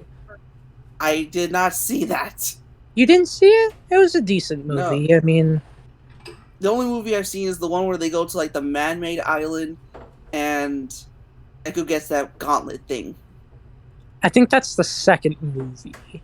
Really? That's the second? I have not seen the first one. Then wow. Are you Is it with the ends where the Bakugo and Deku do that blood fusion thing and they both power up? No, I think that's the third one. No, that's the second one. The third one is the recent one is about them are wanted for murder. I haven't even seen it because it's not even out in digital yet. The second one. I remember. The first movie was about them going to America, and the ending was with All Might and Deku doing a double Detroit smash. The second one is when they go to this remote island with a kid, a bad guy shows up there, then Bakugo and Deku do this blood transfusion, they both have all for one, yada yada, and the third one is the newest one, if I remember correctly. Okay, then I did watch the first one, because Yeah, one they were on like a so you private island remember or something. You remember the scene where young All Might goes and saves the kids from when he was in America? Yeah. Yeah, one of those girls was Stars and Stripe. Does that even count? I mean, that shows that. I just like how he brought it up, that it was in the movie. I like how that actually became canon. That's one of the main reasons why I liked it. Because, hey, it became canon. Yeah, but like she's all shot of him saving like All Might's bunch my of girls. teacher or whatever, but they have 0 interactions. Hey, at least he did not make it so he has the quirk and not make Shigaraki so busted. He was close. Hey, we never He was know. close. That would have been the worst plot ever, because I still don't understand why he couldn't spam the whole hey, the air like 100 feet in front of me in the air, it'll disintegrate. Because you had to understand there's other people near her too. They were gonna kill themselves anyway.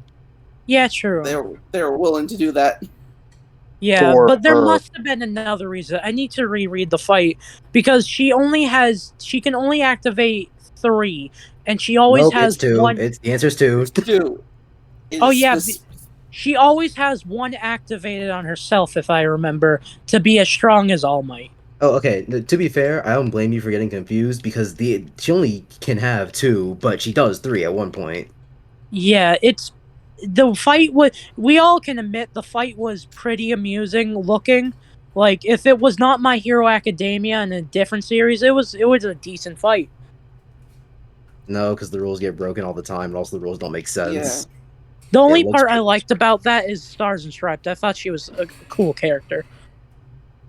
America finally getting some rep. order you insert name to stop breathing. Oh, hey, I'm no longer that you person. I identify my name as isn't something I else. am new. I'm just trying Yeah, to think, like, it's kind of like a villain, like, oh, overpowered. don't. Like, if you do that to a villain, it's like, that's not my name anymore. My name is now Fred. The one moment I started to I hate My Hero again, transitioned 5 minutes ago. My I Hero transitioned Academia. mid-fight. After the sports festival, My Hero Academia went down, but it was so good during the war in My Villain Academia because there's consequences that happen. People died. We finally see what the villains are, backstories and shit like that. But then I mean, the war we sucks had too. no. The The war war was was not kinda that not that bad. Miracle The had a war was great not moment. that She was awesome in it. The war Then has we great see, like, moments in Shigaraki. it, but most of it is bad. Endeavor is Yeah, 'cause- bad. Hawks is bad.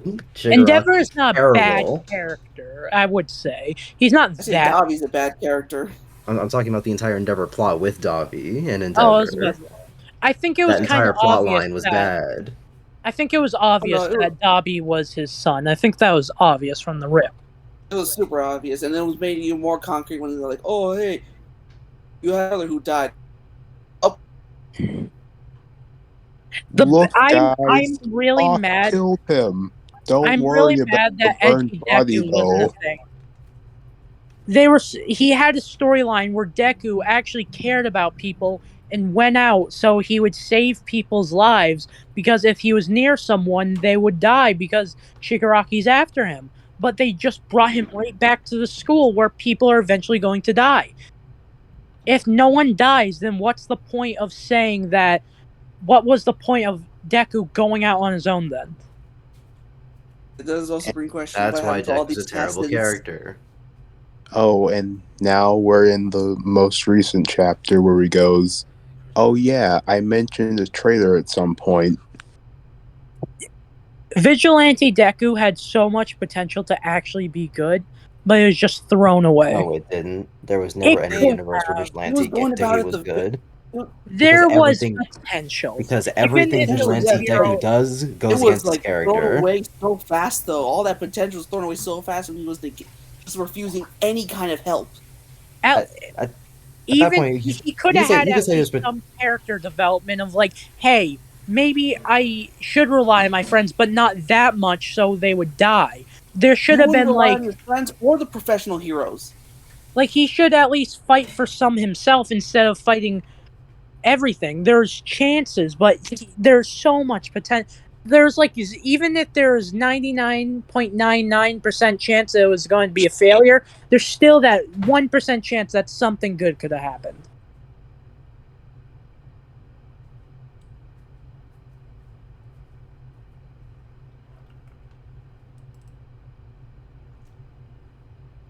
Now I'm going crazy.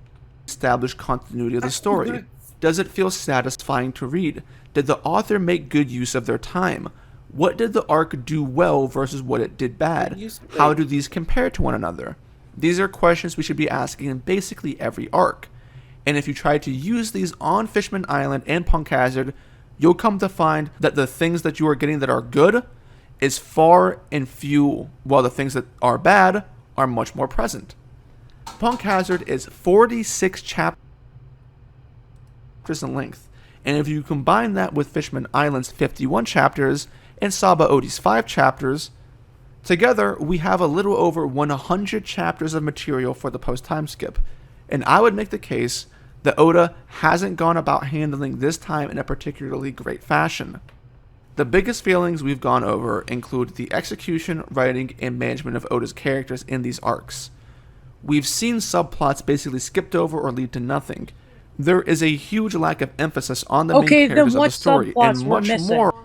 Did he ever even mention it, or is he just going to skip past Can't that? remember. Oh no! Remember when Shirahoshi and remember what Nami? subplots he's Remember talking when Shirahoshi and Nami had that moment? What moment?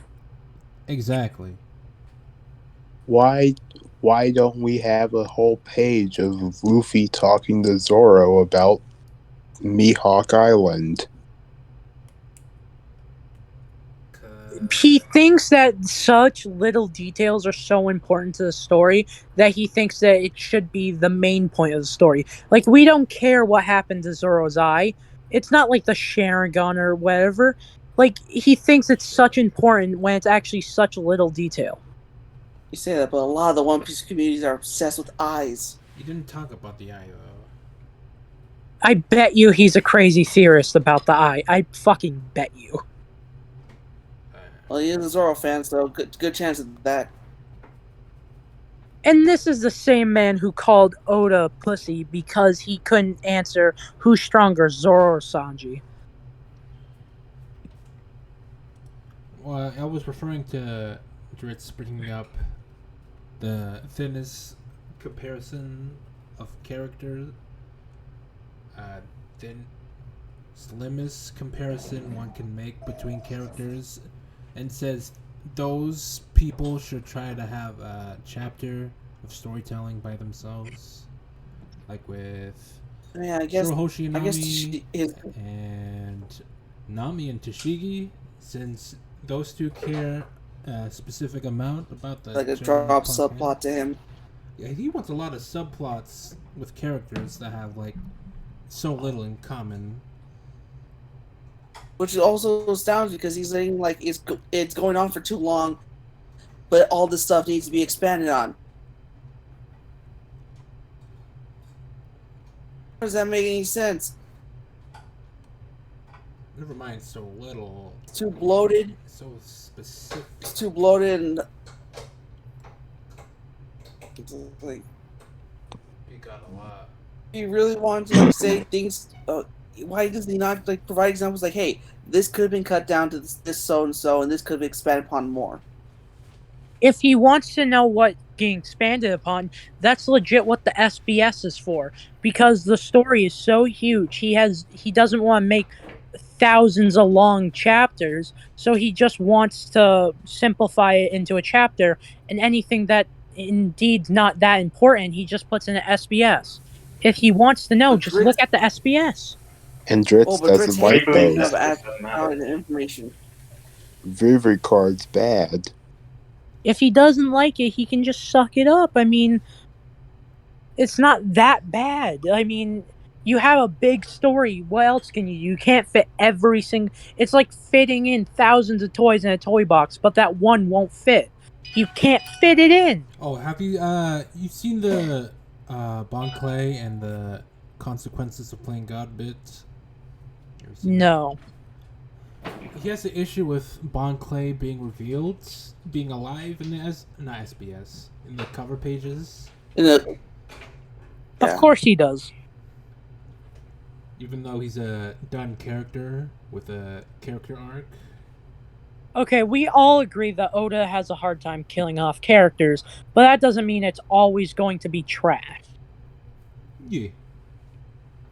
I mean, Bon Clay, I think he deserved to live. That's because he's such a good character that I don't think his story should have ended there. He should have had a happy ending. That's why I think Oda didn't kill him off.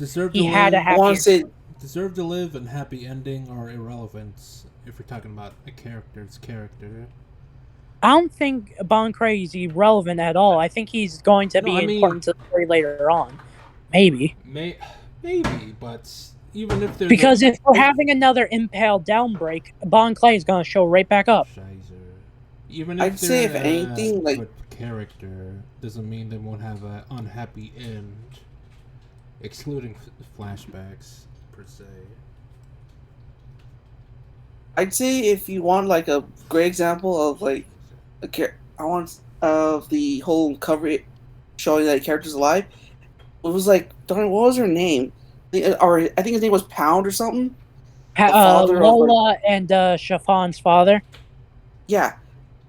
Like, if anything, like that should be more of saying that he lived after what happened. Like, he should have been decapitated with the last panel that we saw.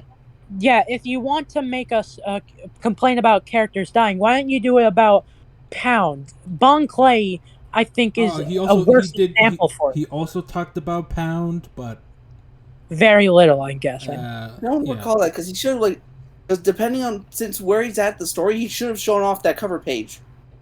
I think the man just hates home. I think the man just hates the gays. He did really big up Bon Clay, but he just has a problem with characters being revealed in the cover pages. We can go back to it after we finish. After we finished. But he also doesn't like when things are long, so. Oh, is this that another type of thing where it's the JoJo guy? Where he's like, I don't want it too long, but I don't want it too short. I want it blah. Oh my god. Yeah. Well, we got 3 minutes left. Or on the arc-specific characters. This is all coming off of a time skip which created greater expectations and desires for there to be more focus on the main characters. Oda seems to land the introduction and epilogue portions of these arcs by introducing lore dumps, character reveals, and adventure, but he struggles at delivering on the arcs themselves.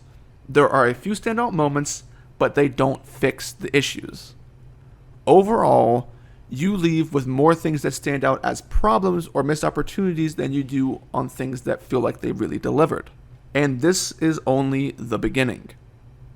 Fishman Island and Punk Hazard serve as the entry points into the time skip, and in total, that is only a third of its entire content.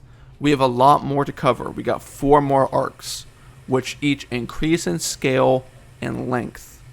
The arc which follows Punk Hazard, Dressrosa, is even longer than Fishman Island and Punk Hazard put together.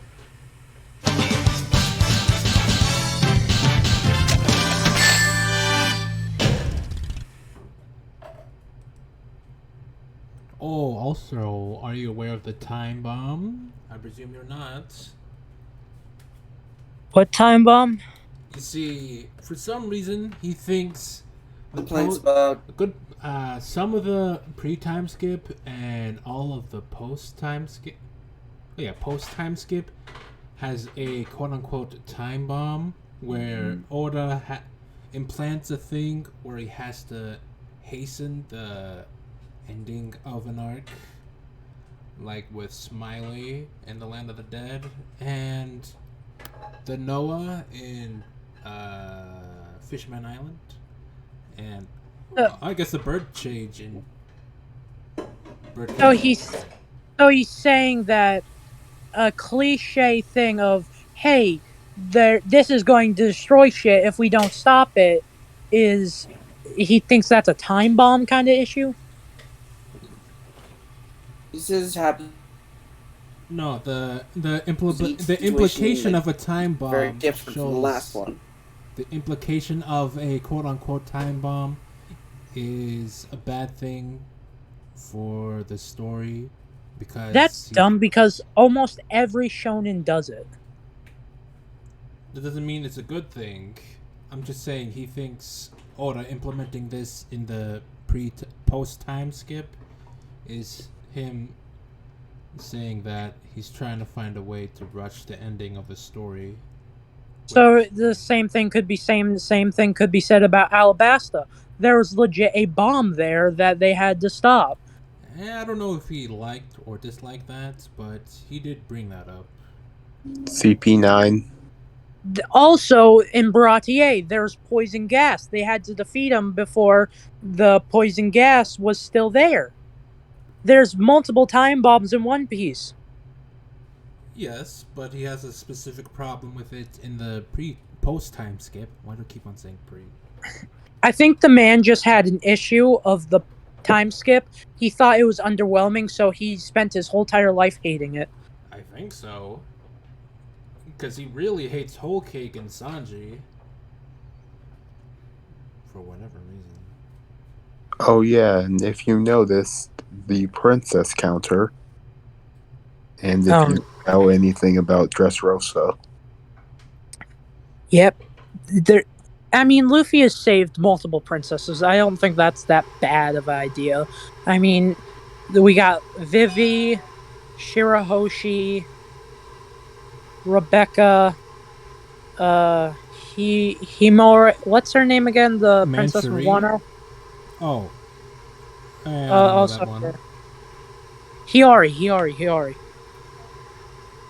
I mean, he saved technically a lot of kingdoms, so it would make sense that their princesses would be happy.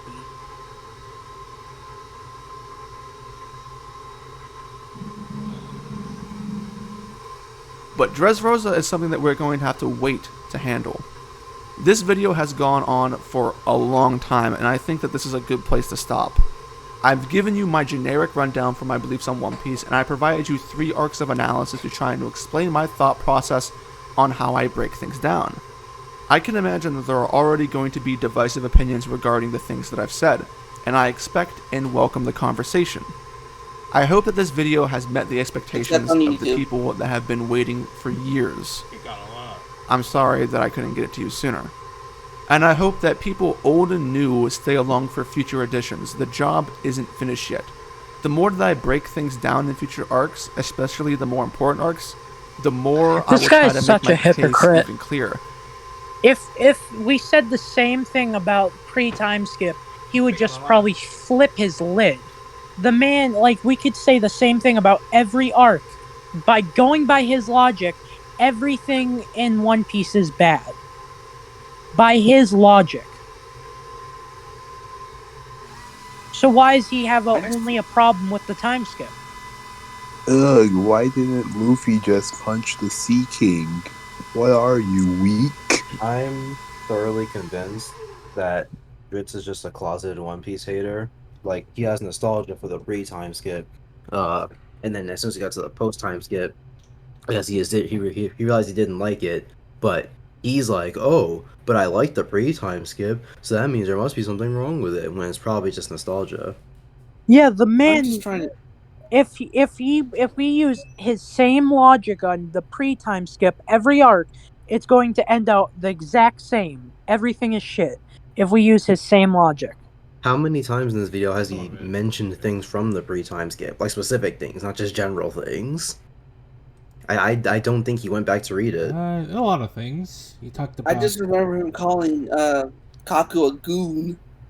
Yeah, that's very disingenuous. He's been disingenuous pretty much the entire video. It makes so much sense. Like, I'm pretty sure the people that he said he was friends with, like Brago, D-Ace, or people like that, are not even friends with him anymore because he's such a negative person. It makes, like... I think one of them was still friends because one of them defended his video without ever watching it. Who?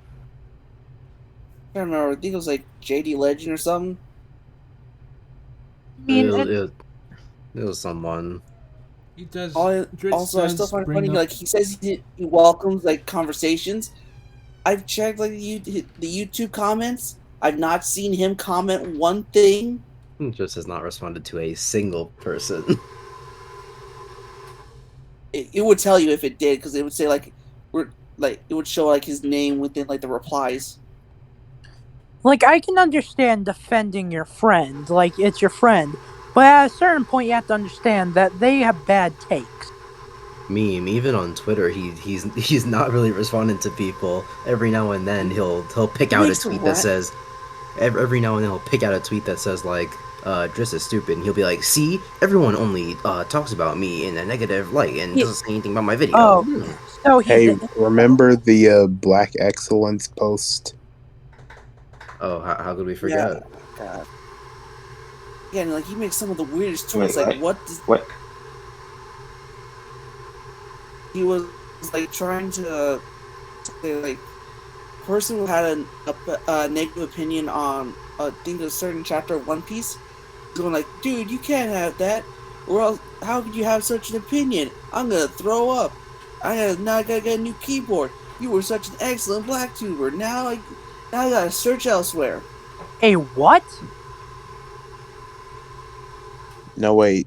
I think the guy liked the My Hero Academia stuff more than One Piece, and he was all, Oh, no, oh no, black oh god. violence go down.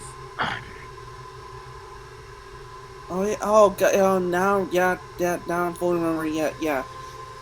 He's saying like the traitor plotline and everything was handled excellently.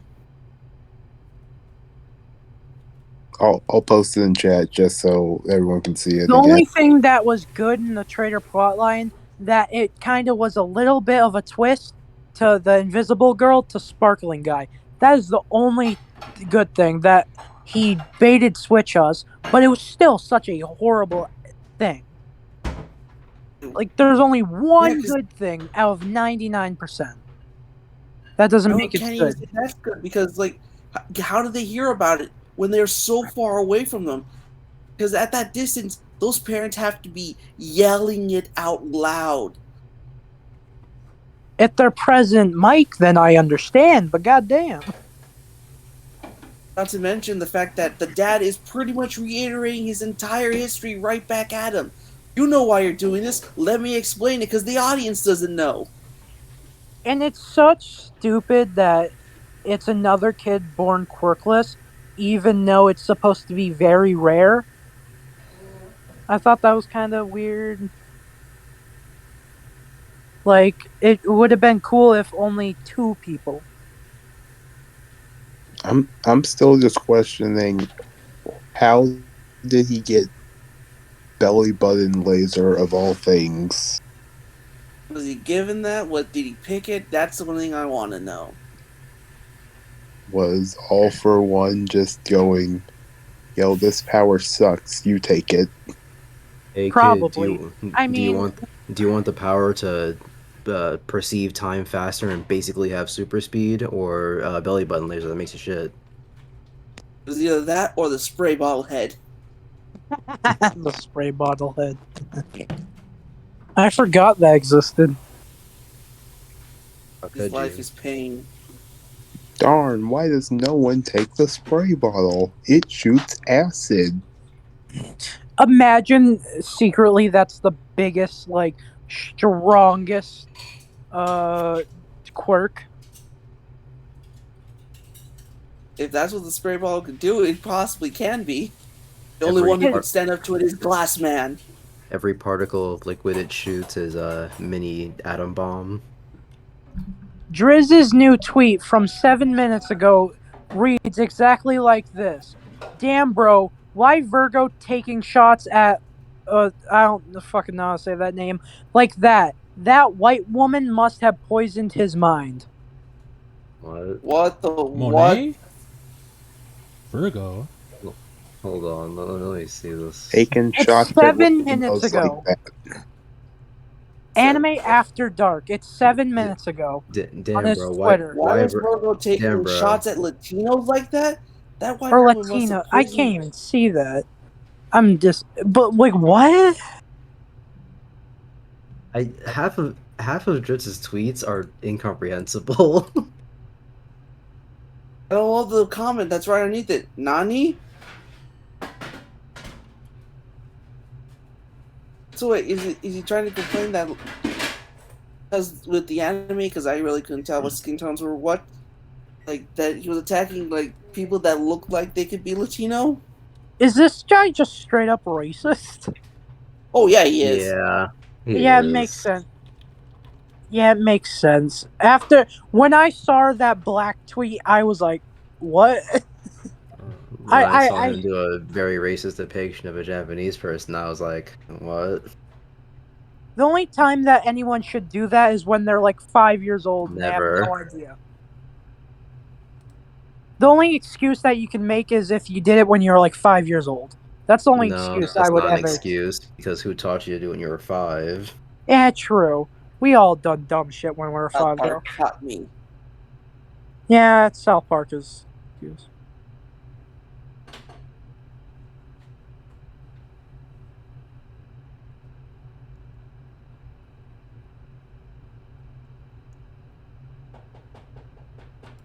Why is he talking about Virgo like this? I don't know. Like, are these Okay, words this is again? funny though. This is. I saw a tweet where the 4 Zoro swords with his ass cheeks. That's funny. That's the only funny thing I've seen.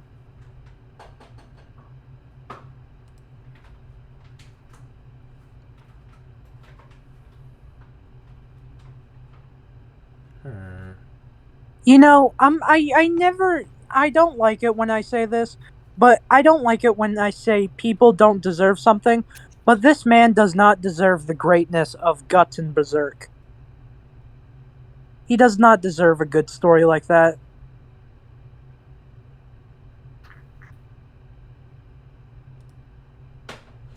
Okay.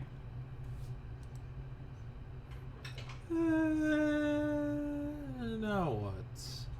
Already, I wanted to show you the Bon Clay thing. I'm out. See everyone.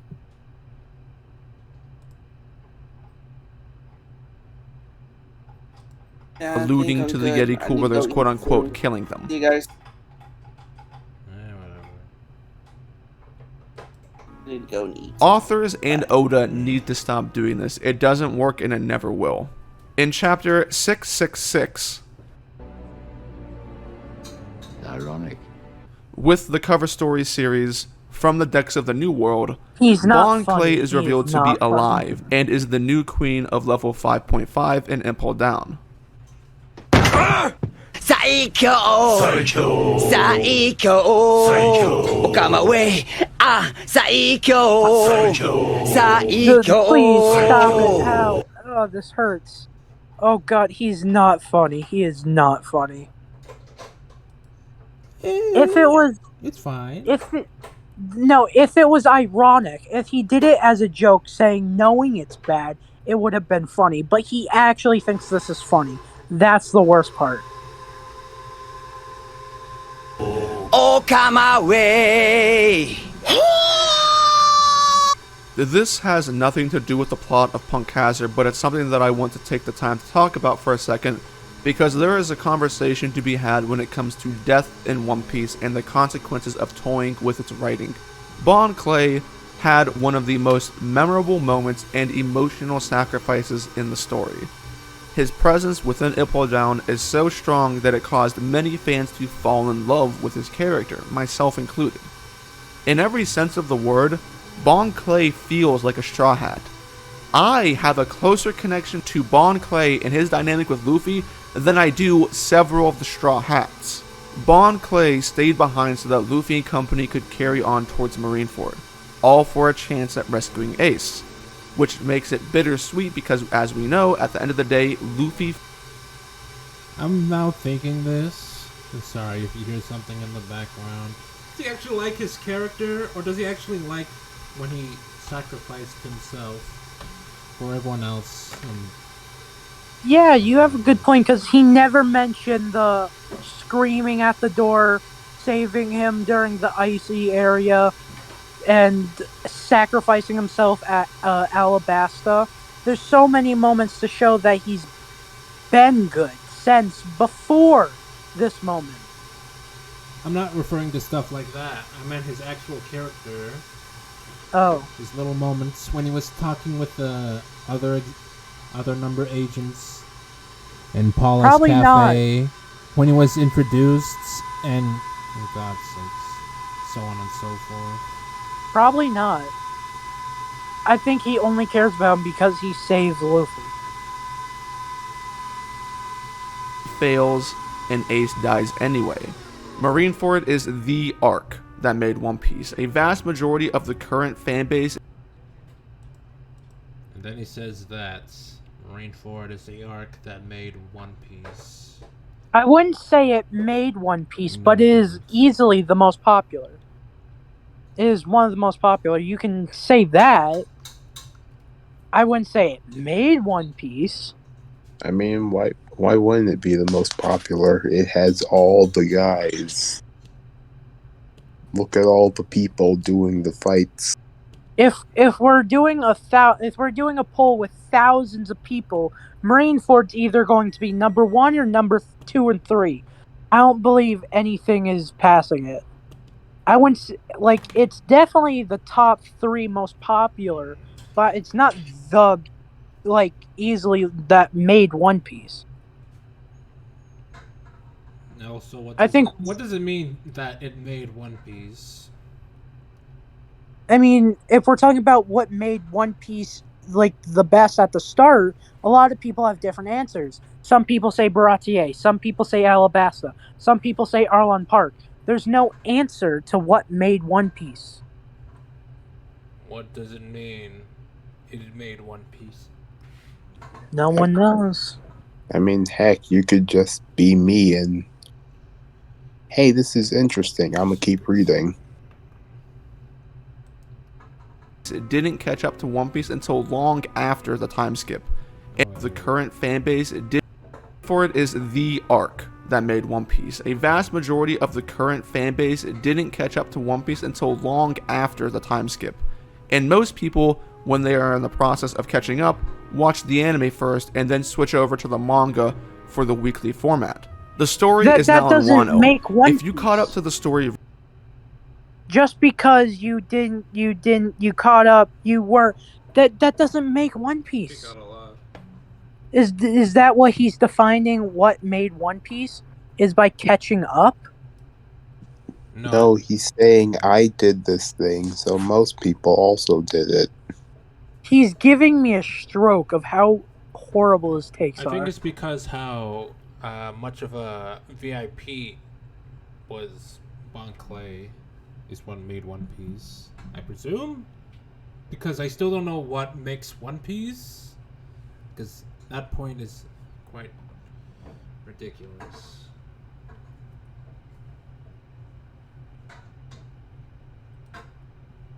recently and didn't go back to reread the manga and check out all of the cover stories, you would never even know that Bon Clay is alive.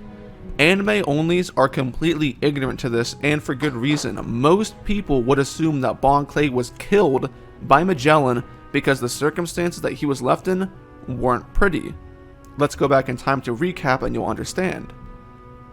Bon Clay impersonates Magellan with his Devil Fruit ability in order to open the gates so that Luffy can escape. Because he was an authority figure, people didn't question his confusing and contradicting orders in the situation that they were in. Once the real Magellan realized that something went wrong, he charged back into the communications room and encountered Bon Clay. Throughout Impel Down, Magellan shows that he doesn't care about the well-being of the prisoners who are there. He has poisoned numerous allies and foes alike, leaving them there to suffer the fate of his poison. He poisoned Luffy and then threw him into the cold to die, and Luffy only survived because of Ivankov and a miracle. Magellan is the judge, jury, and executioner. That's the kind of power he has as the head warden. Magellan, enraged at Bon Clay for letting the prisoners go and ruining the reputation of Impel Down, asks if Bon Clay has any last words. There is no reason for Magellan to spare Bon Clay's life. Yet, here he is in the cover story. He didn't spare his life, maybe because there's people that he needs to stay alive around Bon Clay, like people that control the gates. Maybe he needs them alive so they could shut it. Does he not think about that? Also, Could you say that point again, Sebastian? He did not spare Bon Clay. He just didn't try to kill him that much because there's people around Bon Clay that he needed. The people that closed the gate, he needed them alive so they could close the gate so he could fuck off. He needed those people alive. That's why he didn't spare Venom all over the place. No, I don't think that's what he's saying. He's saying he spared Bon Clay. That's what he said. I'm saying he didn't. I'm saying he just did not use as much power because there's people around him. Yes, I believe that's what he did. But apparently that is equivalent to sparing Bon Clay. Yeah. He could have killed him. I'm pretty sure with all that happened in Impel Down, he would have definitely gotten the death sentence. But it's something we Also, don't know. Bon Clay's Devil Fruit could easily trick Magellan. We know how dumb he is. I mean, he's on the shitter 24/7. What? No, that's not part of intelligence. He just really likes poison. He's not dumb. Yeah, I know, but I'm showing that it's a joke.